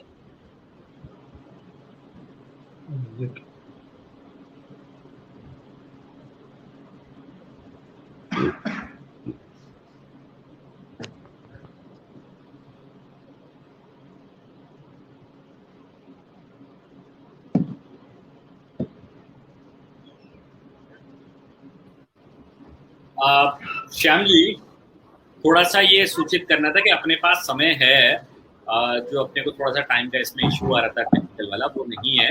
अपने पास वक्त है तो हम अपने जो बाकी वक्तागण हैं जो काफी समय से इंतजार कर रहे हैं, हम उनके पास टाइम का लिमिटेशन हटा सकते हैं और दे सकते हैं पूरा समय. ठीक है. अभी एक बार अभी विभूति जी बोल लें और फिर निरंजन जी बोल रहे हैं, फिर एक बार फाइनल कमेंट के लिए हम लोग फिर आ जाएंगे. तो इस रूप में चलते हैं. मैं विभूति जी को दोबारा ऐड कर लेता हूँ, वो शायद एग्जिट हो गए थे, आ गए हैं, दोबारा ऐड कर लेता हूँ.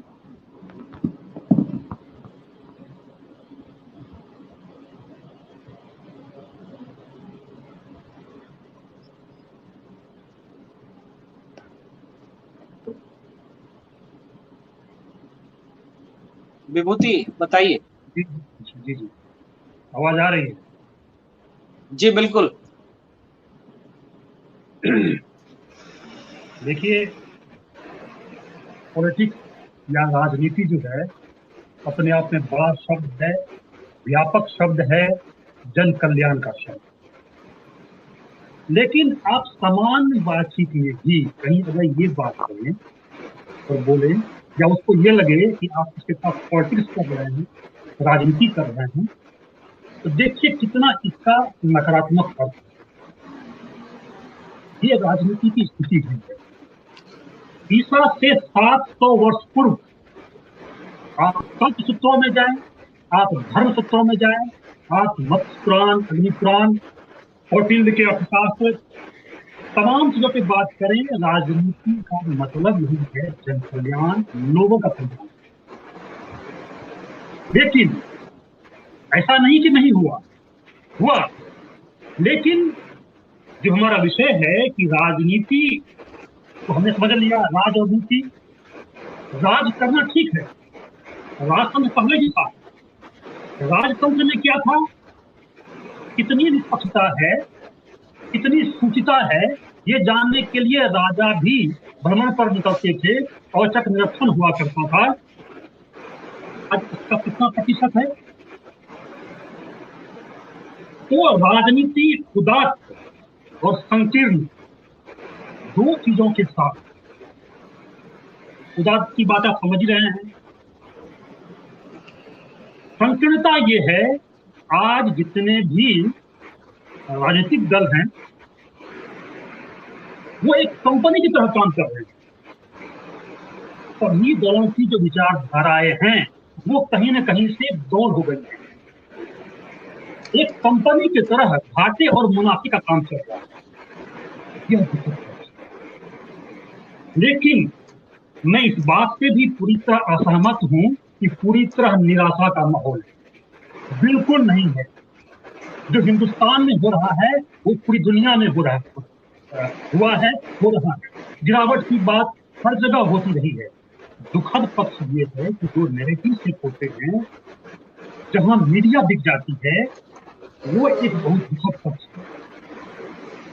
अभी 1 साल पहले अभी अमेरिका में एक रिपोर्ट छपी, वहां पे इस तरह से कहा गया कि हिंदुस्तान में जो हिंदू राष्ट्रवादी सरकार है वो ये कर रही है, वो कर रही है, वो फलाना कर रही है, ढकाना कर रही है। इस तरह की रपट जब छपेगी तो लोगों की मानसिकता थोड़ी एक और प्रकार की होगी, तो अच्छी बात नहीं। तो हम तमाम लोग जानते हैं कि जो भाषा का स्तर है उस पर संयम हो, लोग जो है राजनीति में आने का मतलब समझें, इसे एक कंपनी ना समझें और लोगों का ध्यान रखें। और क्योंकि समय बहुत कम है तो मैं तो थोड़ा सा आगे जा रहा था, आगे बोलने के लिए बहुत कुछ है। कोविड का टाइम है, इस कोविड के टाइम पे राजनीति ने भी अपना रुख बदला है, साथ भी देखा है हमने, लोगों का आपस में आपसी प्रेम भाव भी देखा है, लेकिन आरोप प्रत्यारोप भी देखे हैं, सरकारों को आंकड़े छिपाते हुए भी हमने देखा है।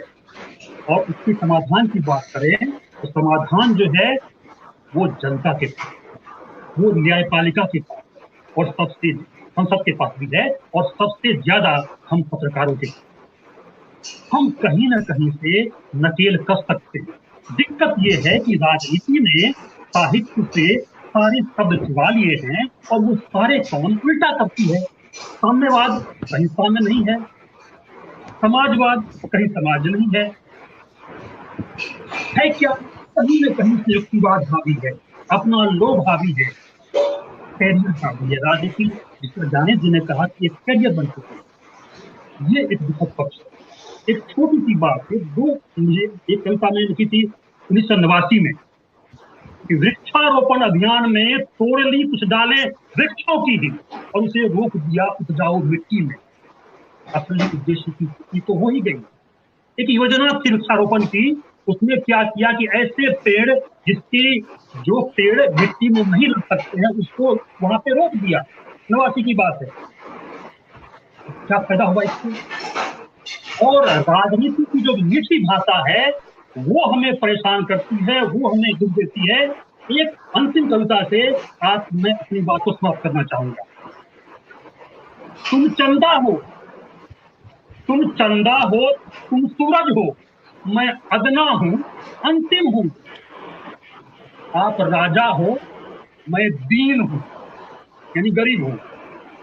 राजनीति बोली कुछ यहाँ लोचा है, अंतिम और दीन ने खुद को राजा बनाना सोचा है।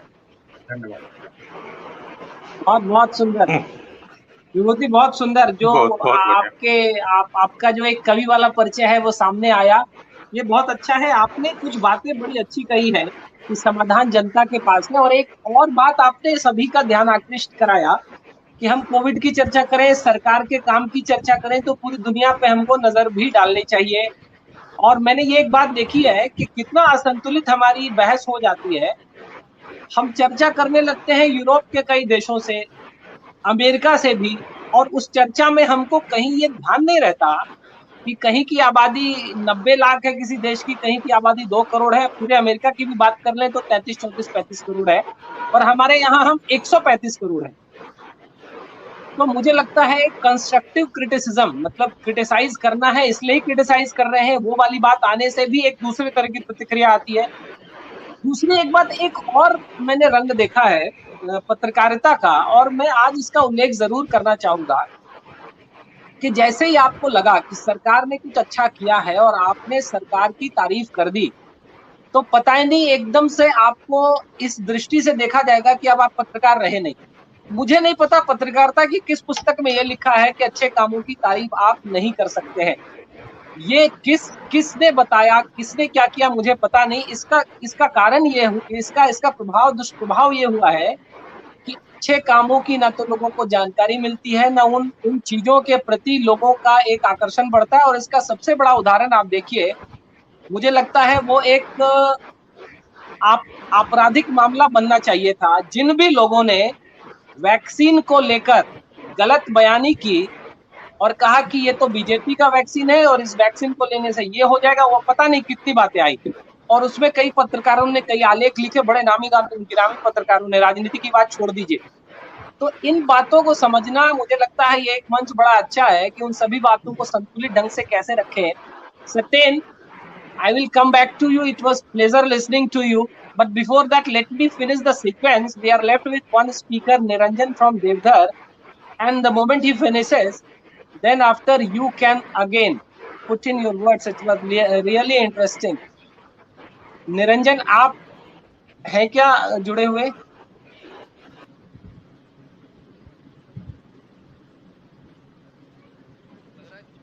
निरंजन हमारे साथी और बहुत बहुत तीक्ष्ण विवेचक हैं, आलोचक हैं और बड़े स्पष्ट बेबाक रूप से अपनी बात रखते हैं। निरंजन,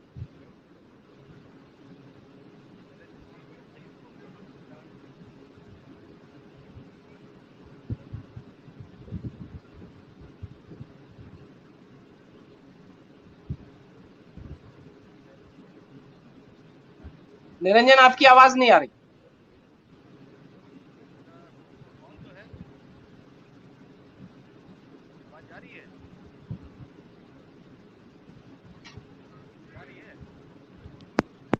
नहीं, बिल्कुल कम आ रही है। आपको ऑडियो का प्रॉब्लम है।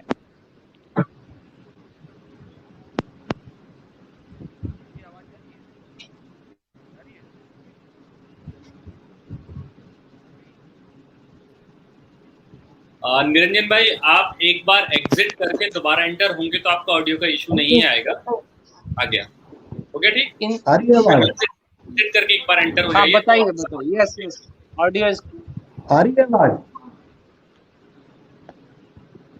हाँ, आ रही है, बताइए। जो राजनीति के गिरते स्तर पे जो बातचीत शुरू हुई, और पहले तो सभी बड़े भाइयों को नमस्कार। काफी दिनों के बाद मुलाकात हुई। हनुमंत सर से तो लखनऊ में मुलाकात हुई थी कुछ समय पहले। एक अच्छी शुरुआत परवेज सर के तरफ से सुझाव के साथ, जिस तरह से ये आज बैठक रखी गई, इस तरह की बातचीत होनी चाहिए। चर्चा के विषय में मैं ये कहना चाहूँगी, कोई भी चर्चा अपने आप में काफ़ी सार्थक होती है। सिरे से किसी चर्चा को खारिज कर देना न्यायोचित नहीं हो सकता है। राजनीति के गिरते स्तर के इतिहास और तमाम पहलुओं पर अगर हम जाएं या सोचें, और ताज़ा प्रकरण माननीय प्रधानमंत्री या माननीय मुख्यमंत्री ममता बनर्जी के बीच के जो इंसिडेंट, जो भी घटनाएं हुई, उन सब से इतर अगर पुरानी चीज़ों को हम देखें, कुछ उदाहरण लें, तो अगर हम शुरुआत करें तो लाल बहादुर शास्त्री की हम बात करते हैं। 1957 में वो चुनाव लड़ रहे थे और उनके सामने जो सोशलिस्ट पार्टी के उम्मीदवार थे इलाहाबाद से, उन प्रचार के दौरान उनकी कार या कुछ जो है वो पैदल चल रहे थे, कार खराब हो गई थी और लाल बहादुर शास्त्री उसमें प्रचार के दौरान क्षेत्र में जब मिले तो उन्होंने पूछा कि भाई आप मुलाकात हुई, बातचीत हुई उनसे? तो उन्होंने कहा कि मुझे अभी इतने इतने जगहों पे जाना है। तो लाल बहादुर शास्त्री ने कहा कि मेरा तो चुनाव प्रचार खत्म हो गया, आप मेरी गाड़ी ले जा सकते हैं। मैं कुछ उदाहरण पेश कर रहा हूँ, इस चीज़ को समझें। और उन्होंने गाड़ी अपने जो विपक्षी पार्टी का जो उम्मीदवार था, कोई पाठक जी थे, पूरा नाम मुझे नहीं याद, उनको अपनी गाड़ी दी। और ये एक मतलब उदाहरण हो सकता है।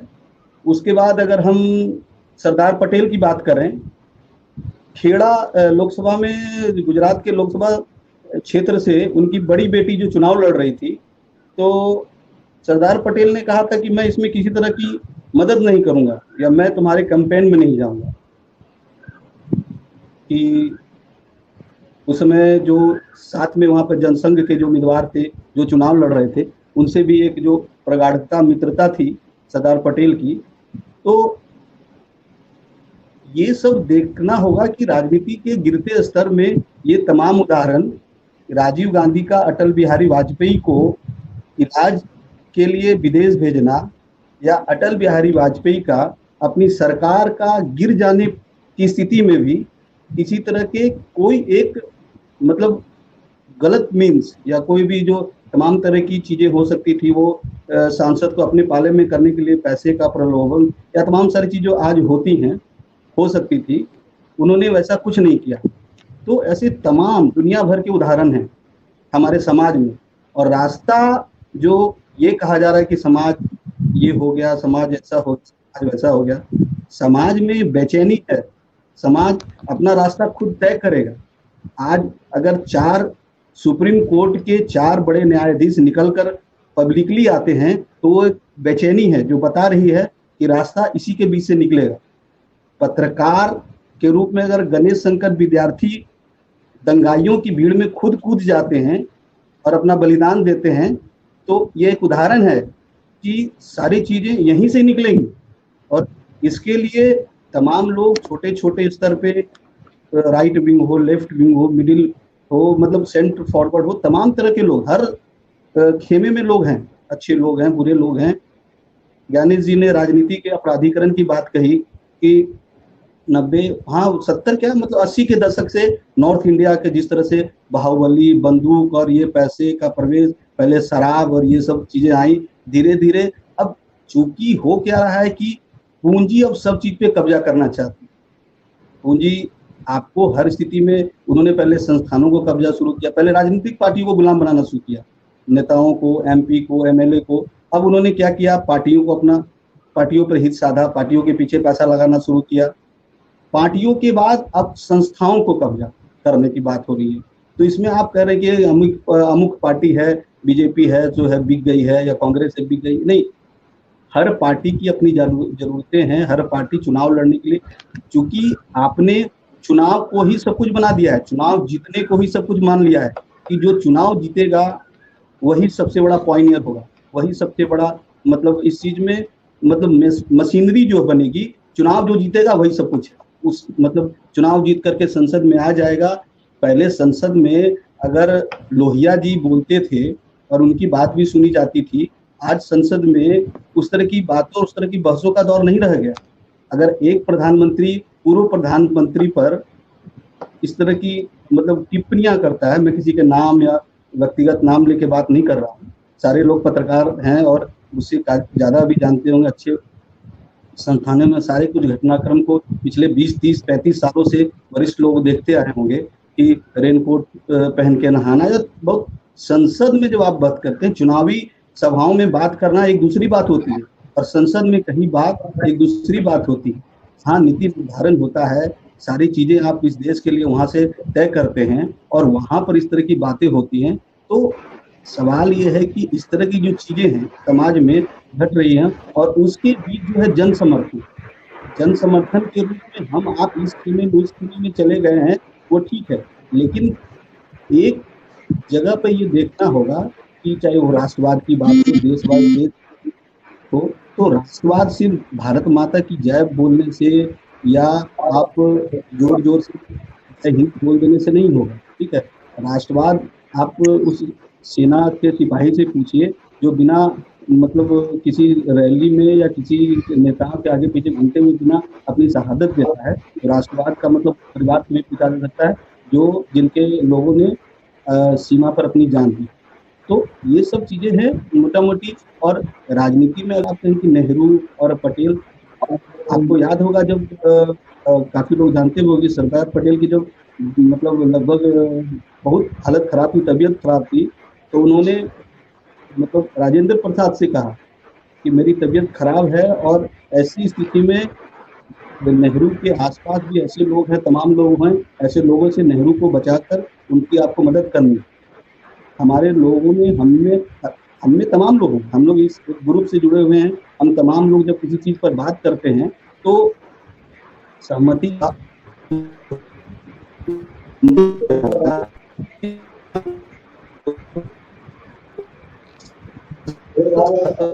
रंजन, आपका नेटवर्क थोड़ा कमजोर हो रहा है।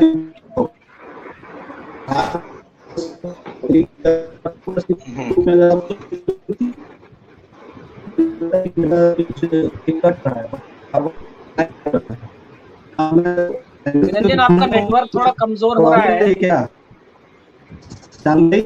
नेटवर्क में थोड़ी समस्या आ रही है, कोई बात नहीं। आपने बहुत सारे उदाहरणों के साथ, हेलो, आपका बहुत बहुत धन्यवाद निरंजन, आपने बहुत सारे उदाहरणों के साथ बड़ी अच्छी बातें रखी हैं, और जाहिर है कि ऐसी बातें हम लोगों के सामने नहीं आ पाती, और मैं विश्वास के साथ कह सकता हूँ कि ऐसे उदाहरण हमको आज भी मिलते हैं हमारे आसपास। हम जानते हैं कि दो विरोधी विचारधाराओं के पार्टियों के नेता और आपस में इतने अच्छे संबंध होते हैं, कईयों के बीच तो पारिवारिक संबंध होते हैं, और ऐसा है कहीं ना कहीं पत्रकारिता का भी एक गुण दोष है कि हम वैसी ही बातों को सामने लाते हैं जो नकारात्मक होती हैं, और उसी ओर हमारा ध्यान जाता है। लेकिन हाँ, कुछ एक चर्चा में जो बात आई राष्ट्रवाद के स्वरूप, मुझे लगता है उस पर एक अलग चर्चा हम लोग रख सकते हैं कि भारत माता की जय बोलना राष्ट्रवाद है या नहीं है, तो उसके वो एक अलग चर्चा का विषय है। लेकिन बहुत अच्छी व्यवहारिक और उदाहरण के साथ आपने बातें रखी। हम सभी लोग यही चाहते हैं कि राजनीति में वैसा स्वरूप हमारे सामने आए जिससे कि समाज और विशेष करके युवा राजनीति में जाने को प्रेरित हो पाए। And as I said earlier, I will just request Satyen, but in brief, to give a final shape to his words. Satyen, you can come in. Yeah, thank you once again. Thank you.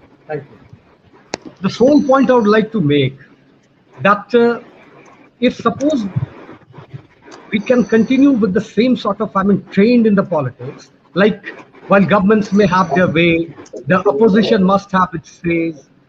It's highly infectious, my dear. It's highly infectious.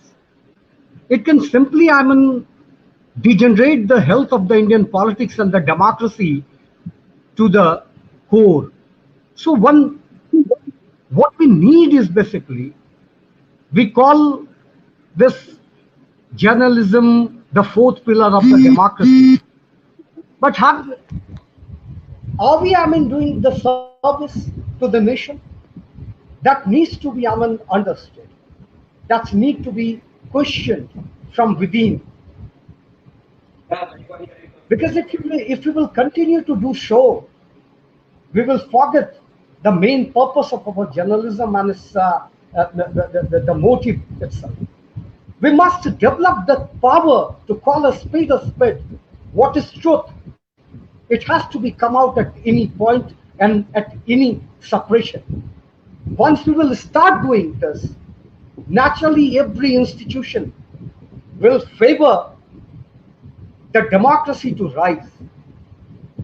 As my predecessors, I'm talking about in this group, the people who have spoken before me, they have made their points very intelligently.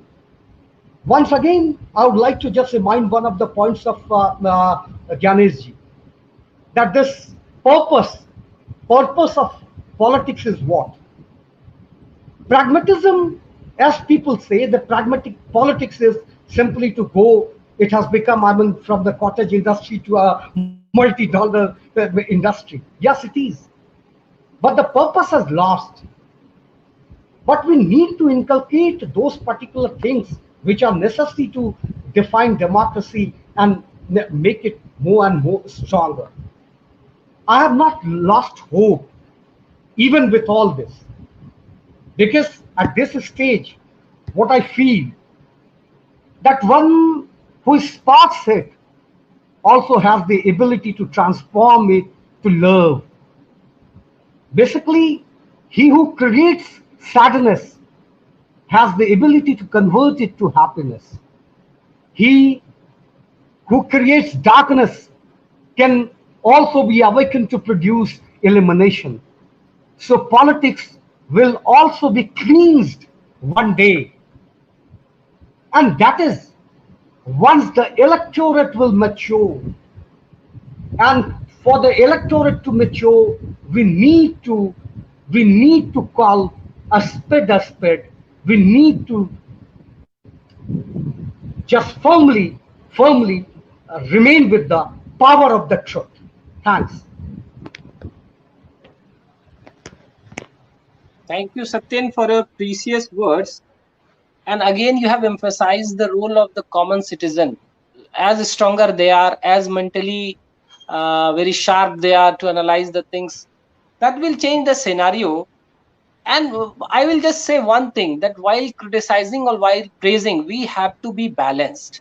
Both the things are necessary, but at the time we have to be balanced, we have to be articulate, and we have to be in sync with the time, what is the necessary of the time, and keeping in mind the greater need of our country as a whole. We don't have to be partisan. I think we all are in agreement of these all elements which we have discussed at large. And we will have to close the discussion.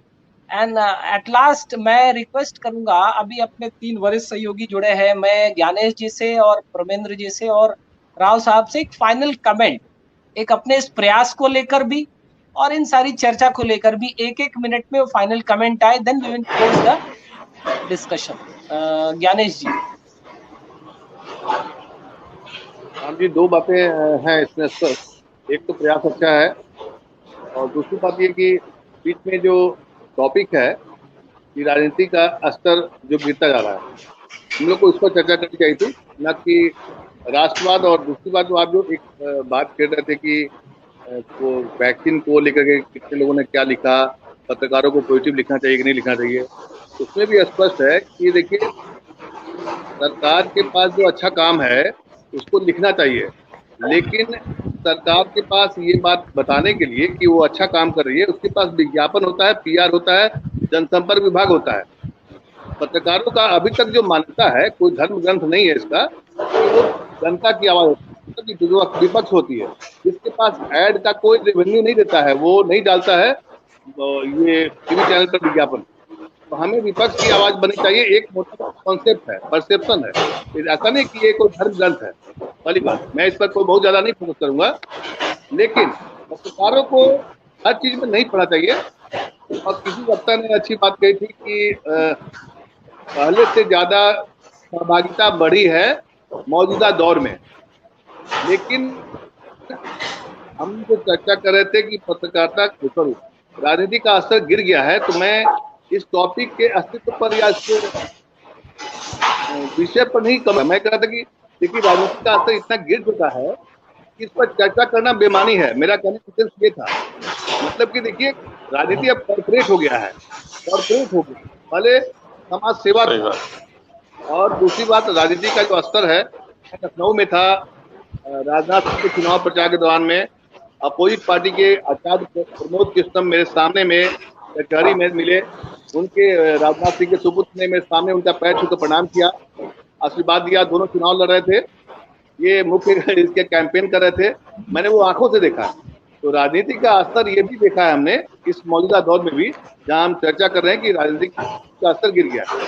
तो बहुत सारी चीजें हैं, लेकिन मेरा इस topic पर इसलिए मैंने कमेंट किया था कि देखिए, राजनीति का पहले हम लोग चर्चा कर रहे थे कि अपराधीकरण का, अब चूंकि स्तर इतना गिर गया है, हमें राजनीति में कॉर्पोरेट जो घुस गया है ना, उस पर चर्चा करनी चाहिए, उसका समाधान ढूंढना चाहिए। क्योंकि राजनीति का स्तर निम्न होते जा रहा है, या जो भी समाज में घटित देखने को मिल रहा है, इसमें कॉर्पोरेट लॉबी काफी ज्यादा घुस चुका है, और मुझे लगता है कि ये एक बड़ा विजय है। दूसरी बात, लास्ट कमेंट में कहूंगा, चर्चा तो बहुत अच्छी रही, और हम लोग पहली बार चर्चा कर रहे हैं, तमाम मित्र हमारे अति उत्साह में हर तरह की बात उन्होंने रखी अपने स्तर से, लेकिन अगले बार हम लोग चर्चा करें तो फर्स्ट लाइन हो कि उस पर सब लोग पढ़ाई लिखाई करके आएंगे, हम लोग सब लोग, और उन्हीं मुद्दे पर ही टिके रहेंगे। क्योंकि देखिए, बात से निकलेगी तो पता नहीं कहाँ कहाँ हर बात को हम लोग छेड़ते रहेंगे। राष्ट्रवाद भी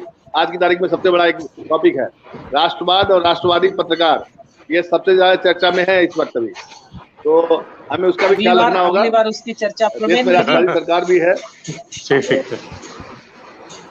राष्ट्रवादी राष्ट्रवाद पर एक दिन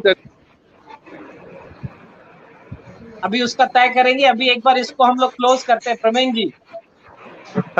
श्याम जी, देखिए, चर्चा तो बहुत अच्छी रही, और जैसा होना चाहिए वैसे ही हर तरह के विचार सामने आए। हाँ, ठीक है, ज्ञानेश जी ने भी कहा कि विषय से थोड़ा सा हम भटके भी, तो स्वाभाविक है, वो होता है, जब चर्चा चलती है तो कई चीजें उसके साथ जुड़ जाती है। केंद्रित रहने की कोशिश करते हैं तो उससे क्या होता है कि वक्त की मतलब पाबंदी के मुताबिक सारी चीजें आ जाती है। तो देखिए श्याम जी, इसमें क्या है, जो राजनीति की बात, जो टॉपिक हमने रखा था, दो तरह की सोच होती है। एक वर्ग सहयोग की होती है, एक वर्ग संघर्ष की होती है। इस समय जो माहौल बनाया हुआ है देश में, या बन गया है, कहें राजनीतिक दलों ने बनाया हो या हमारी सोच ने ही बनाया हो, कि देश में दो तरह के लोग होते हैं या दो तरह की राजनीति होती है। एक राजनीति जो है वो है मोदी समर्थक की, एक राजनीति जो है वो मोदी विरोधी की, और पूरी देश जो है इन्हीं दो राजनीतिक ध्रुवों के बीच में वो घूम रहा है। तो हर चीज को इसी के परिप्रेक्ष्य में रख करके हम लोग सोचते रहे। मेरा ये कहना है कि जरूरी नहीं है, पहले भी हर तरह की विचारधारा, हर तरह की सोच, समाजवाद भी साथ में चल रहा था, कांग्रेस भी चल रहे थे, जैसे कांग्रेस में भी नरम दल भी था, गरम दल भी था, इसी तरह से जनसंघ भी चल रहा था, कांग्रेस भी चल रही थी, सोशलिस्ट पार्टी भी, वामपंथी दल भी, और सब मिलकर के एक सह अस्तित्व में रहते थे, कोई किसी का दुश्मन नहीं हुआ करता था। कई बार जो है वो मिलकर के एक समाधान निकाला जाता था। अब जो है ये चीजें दिखती नहीं है। आप अगर गौर से देखेंगे तो बहुत कम आपको दिखता है कि सर्वदलीय बैठक होती है, और इसके लिए सिर्फ सत्ता पक्ष नहीं, विपक्ष भी जिम्मेदार है। कई बार ऐसा होता है कि बुलाने की जरूरत ही नहीं होती, ऐसा सत्ता पक्ष महसूस करे कि हमें करना है, हमारे पास बहुमत है, और विपक्ष का ये कहना होता है कि इन्हें तो अपने ही मुताबिक करना है, हमें क्या लेना देना है। और ट्विटर पे या सोशल मीडिया मंचों पर जो है ये सारी राजनीति कर लेते हैं, पक्ष हो या विपक्ष हो, वहीं पर बयानबाजी हो जाती है, वहीं पर एक आरोप लगाता है, दूसरा प्रत्यारोप करता है। तो इन चीजों से निकलने की जरूरत है। ये दबाव पत्रकारों को, हमें बनाना है कि भाई जैसे सत्ता पक्ष की जिम्मेदारियां तय है लोकतंत्र में, वैसे ही विपक्ष की भी जिम्मेदारियां तय है।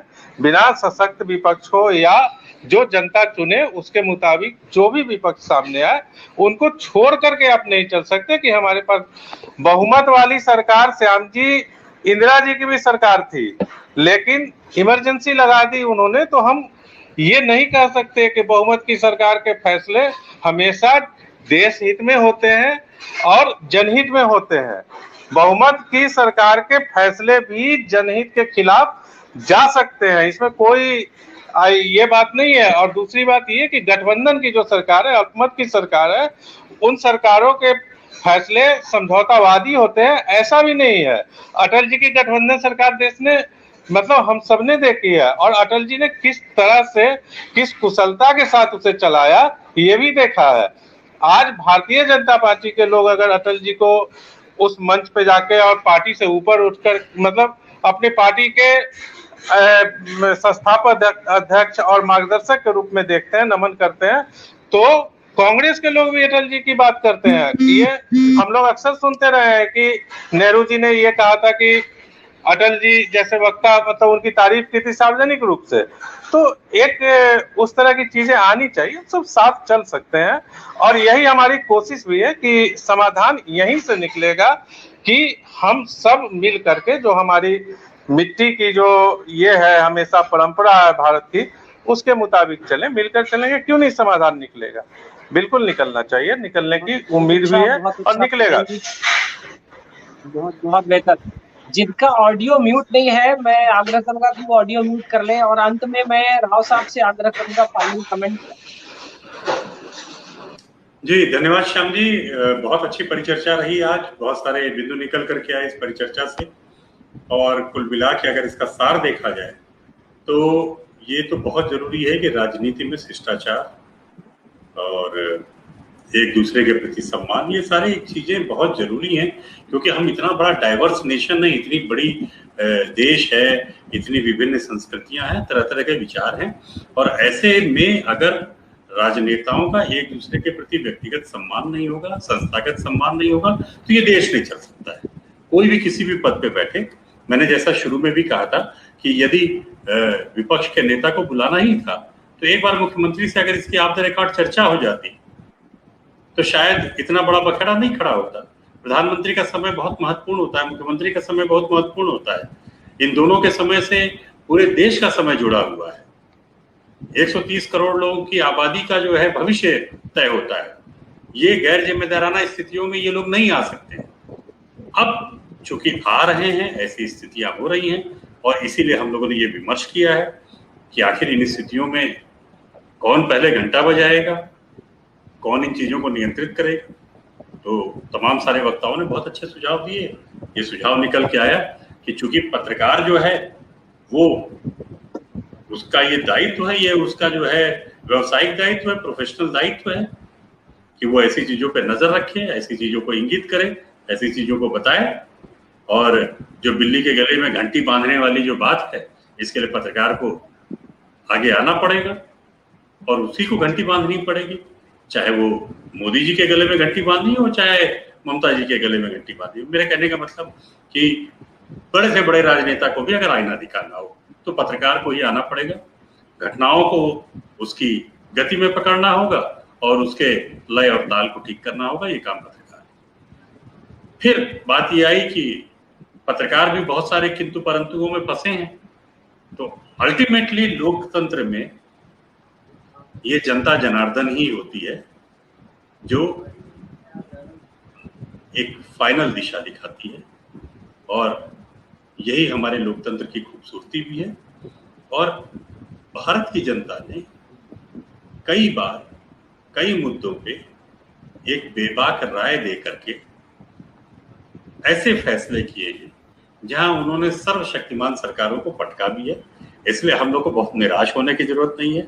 जब तक इस देश में जनतंत्र है तब तक हम कॉरपोरेट की विद्रूपताएं देखते रहेंगे, पूंजी की विद्रूपताएं देखते रहेंगे, लेकिन अंत में जो विजय होगी वो सत्य की होगी और जनता की होगी। इसलिए बहुत परेशान भी नहीं होने की जरूरत है। तीसरी एक बहुत छोटी सी बात कहना चाहूंगा कि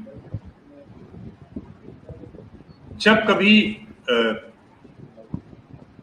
हम देखें कि चारों तरफ अंधकार है तो एक बार हम अपने इतिहास को जरूर पलट के देखें।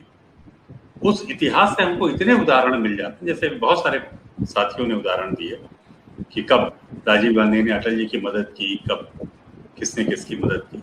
तो ये उस अंधेरे में दीपक का काम करते हैं। तो हमको अपने इतिहास की तरफ भी बार बार उसका संदर्भ लेना चाहिए जब जब इस तरह की विद्रूपताएं हमारे सामने आती हैं कि पहले क्या था और अब क्या हो रहा है, क्योंकि एक पॉइंट ऑफ रेफरेंस भी हमको काम आता है। मैं आप सभी आयोजनकर्ताओं को बधाई दूंगा, संचालनकर्ता श्याम जी को बहुत बहुत बधाई, बहुत धन्यवाद। उनका कुशल संचालन रहा और इतने वर्षों बाद हम सभी इकट्ठे हुए, इस रूप में इकट्ठे हुए, एक सार्थक चर्चा हुई। मैं आप सभी का बहुत आभारी हूँ। धन्यवाद राव साहब। और अभी अपने इस पूरे आयोजन में जो सबसे बड़ी भूमिका निभाई वो हमारे मित्र है पुष्पेंद्र। मैं आपसे आग्रह करूंगा आप भी स्क्रीन पर आए और बैकहैंड जितना आयोजन आप देख रहे हैं, ये एक बहुत पहले बार के प्रयास में इतना सुंदर सब कुछ हो पाया। पुष्पेंद्र, हम सभी आपसे भी जानना चाहेंगे आपकी राय और इसका पूरा अनुभव, ये जो अभी पिछले 3-4 घंटे से आप इसमें लगे हुए थे। आपका ऑडियो म्यूट है पुष्पेंद्र। दो हिस्सों में अपनी बात कहना चाहूंगा। कल परमीन जी ने बोला ही था कि मैं क्यों नहीं वक्ताओं में अपना नाम लिखता हूँ। तो बेसिकली कल ही मेरे एग्जाम की लिस्ट आई है, क्योंकि मैं इस जर्नलिज्म को 20-21 साल हो गए करते करते, तो दिमाग में कुछ खराब इन द सेंस कि जिन चीज़ों पे हम चर्चा कर रहे हैं ये चीज़ें मुझे कभी LLB के जरिए करनी है। कुछ एक्सपीरियंसेस ऐसे रहे, लगा कि ये पत्रकारिता से अकेले काम नहीं होगा, कोर्ट के अंदर भी एक लड़ाई लड़ी जाती है जहाँ जरूरी है। क्योंकि अभी तक अनुभव ये रहा है पत्रकारिता में हंगामे ज्यादा होते हैं, काम नतीजे कम होते हैं। तो नतीजा चाहिए तो आपको वहां जाना पड़ेगा, और वो मैं पिछले 3 साल से चीजें कर रहा हूँ। तो मैंने नतीजे देखे हैं, कोर्ट कचहरी में हासिल किए हैं। तो मैं LLB कर रहा था, मेरा 2nd सेमेस्टर है, 10 दिन के बाद एग्जाम है, इसलिए मैं समय नहीं निकाल पा रहा था इसके लिए। लेकिन फिर भी जो चीजें मेरे रूटीन की पढ़ाई की आदत की वजह से नॉलेज गेन की है वो मैं शेयर करना चाहूंगा। राजनीति के बारे में ऑलरेडी सुरजीत बहुत अच्छे से बता चुके हैं कि राजनीति, राज करने की नीति और ये सब जो चाणक्य की कई बातें बहुत अच्छे से बताई है। पर एक सिंपल सी चीज देखिए, अगर राजनीति है तो आप और हम एक जिंदा देश में रह रहे हैं। अफ्रीका में 54 देश है, 27 देशों में गृह युद्ध है। क्या वहाँ राजनीति है? राजनीति नहीं है। हम यहाँ बात से बात कर रहे हैं, वहाँ गोली से बात की जाती है। 57 देश हैं एक स्पेशल कैटेगरी के लोगों के, कहाँ राजनीति है? वहां तो बोलने की परमिशन तक नहीं है। यूरोप, क्या राजनीति वहां पर नहीं है? आप देखिए वहां कितने देशों में हालात खराब है जहां बोलने की परमिशन नहीं है। गिने चुने देश हैं इन 200 देशों में से जहां एक्चुअल में राजनीति हो रही है, और हिंदुस्तान उनमें से एक। अगर राजनीति होगी तो विकास का रास्ता खुलेगा। जहां राजनीति नहीं होगी वहां अफगानिस्तान, ईरान और इराक जैसे देश बन जाएंगे। राजनीति है यानी कि विपक्ष है, वहां पर विपक्ष जिंदा है, अपनी बात रख सकता है। और राजनीति, एक बहुत अच्छी बात से मैं कनेक्ट करना चाहूंगा, कभी रतन टाटा ने बोला था कि हमारी लाइफ जो है ना वो ईसीजी मशीन की तरह है, अप डाउन होते हैं। अगर हमारा ईसीजी मशीन से जब चेकअप होता है तो हार्ट बीट अप डाउन होती है यानी कि जिंदा है, और जब ईसीजी मशीन की लाइन प्लेन हो जाती है यानी कि आप मर गए। तो राजनीति जो है वो देश की ईसीजी मशीन की तरह है, बुरा वक्त अच्छा वक्त दोनों आएगा। आप ज्यादा बड़ी बात नहीं कहूंगा, मुझसे पहले के बहुत सारे, क्योंकि जब हम लोग ईटीवी फाउंडर्स में से जो लोग हैं, सबसे कम एज वाला मैं तब भी था, आज भी हूँ। उस चीज को आप देखिए, जो लोग जिन लोगों ने इमरजेंसी देखी है उस दौर में, या 10 साल पहले तक सिर्फ धर्म और जात पात की राजनीति थी। 2014 के बाद पहली बार है जहां विकास की बात आप कर रहे हैं, और अब वोट भी उसी पर मिल रहे हैं। गांव का आदमी भी कहता है कि वह नेता को, भाई तू वोट देगा तभी तुझे वोट तभी मिलेगा जब तू मेरे घर की सड़क ला के, घर तक सड़क ला के देगा। तो ये बदलाव है। आपको जब युद्ध के मैदान में आप डटे रहेंगे तभी आप युद्ध जीत पाएंगे। और राजनीति में ये जो खराब चीज है, जो ज्ञानेश जी का मुद्दा, वो पॉइंट बिल्कुल सही है, उसमें कहीं आपत्ति नहीं है।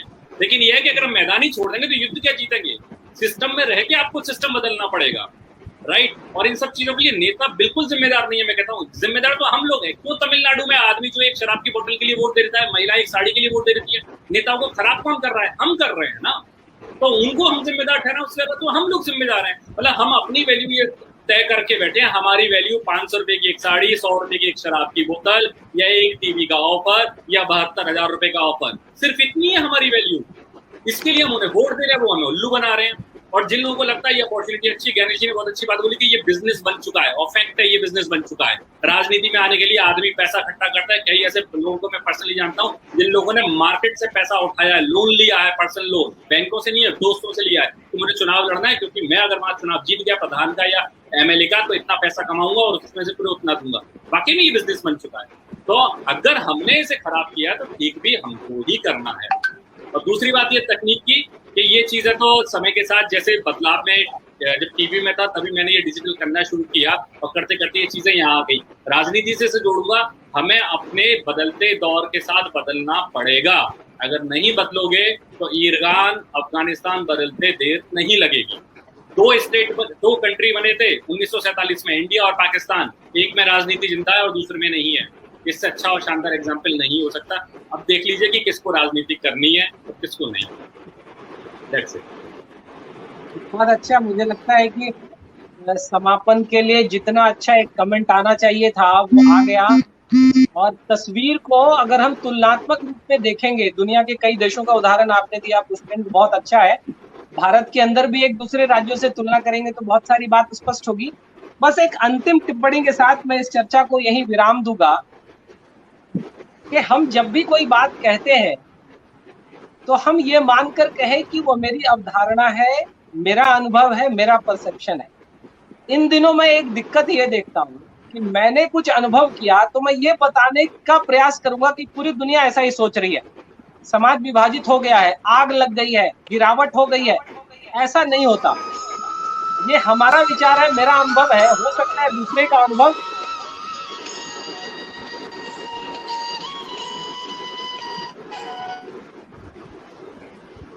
दूसरे का अनुभव इससे एकदम इतर हो, और उसके अनुभव को भी सम्मान देना, स्थान देना। एक उदाहरण मैं हमेशा देता हूँ कि अपनी संस्कृति संवाद की संस्कृति रही है। संवाद से हम आगे बढ़े, चाहे वो जनक याज्ञवल्क्य संवाद हो, शंकराचार्य और माँ भारती का संवाद हो, या अर्जुन कृष्ण का संवाद हो, या राम रावण और राम कुंभकर्ण का संवाद हो।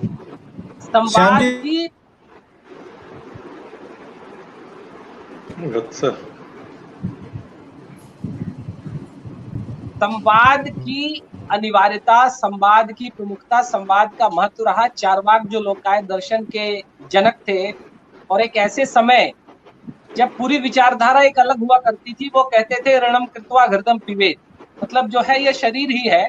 और भौतिकतावादी दर्शन जिसका आज हम लोगों को प्रत्यक्ष सामना करना पड़ रहा है, वो उस युग में वो ऐसा कहते थे। लेकिन ऐसी भी बातें सामने आती हैं कि उस अवस्था में भी, उन बातों को रखते हुए भी जब वो सभा में बोलते थे तो उन्हें ससम्मान सुना जाता था। एक विचार को एकदम से खारिज कर देना, ये ऐसा कभी नहीं रहा। मेरे ख्याल से आज भी ऐसा नहीं होना चाहिए। हम ऐसा सोच रहे हैं, पूरी दुनिया ऐसी हो गई है, ऐसा नहीं है। और हमारे साथ वत्सल जुड़े हुए हैं और आप अंत में आए हैं। आप बहुत संक्षेप में वत्सल अगर आप कुछ कहना चाह रहे हैं तो अब हम लोग समाप्ति की ओर। नहीं, आप सब इतने सीनियर हैं कि मैं हार्डली 1 मिनट लूंगा। मेरी हालत में जिस तरीके से रिएक्ट कर रहा था वो आपको डेमोक्रेसी और पत्रकारिता दोनों बता रही होगी, ठीक है। मेरे मुंह बंद थे लेकिन मैं कहना चाह रहा था, ठीक है। तो यही इस वक्त सच्चाई है, जो टेलीविजन की सच्चाई है। बहुत सारे बड़े बड़े लोगों ने शास्त्री जी, नेहरू जी, वाजपेयी जी और तमाम उदाहरण दिए। मैं नहीं जाता क्योंकि नई जनरेशन जो है और जो अगला वोटर है वो भी उसमें नहीं जाना चाहते क्योंकि वो भी उतना पढ़ता नहीं। सवाल एक आया कि आज दो बड़ी चीजें हैं कि एक तो पत्रकारिता दिवस है और एक आज मोदी जी के 7 साल पूरे हो गए। तो उत्पल देव कौशिक का ना होना सबसे बड़ा अखरता है 7 साल होने पे। सबसे पहले तो उनको बधाई देना है अनौपचारिक तौर पे, तो उनको दे दी जाए बधाई। और बाकी लोग तो चूंकि मॉडरेट रहते हैं। मैं एक चीज कहूंगा कि बहुत व्यवहारिक बात बोलता हूँ।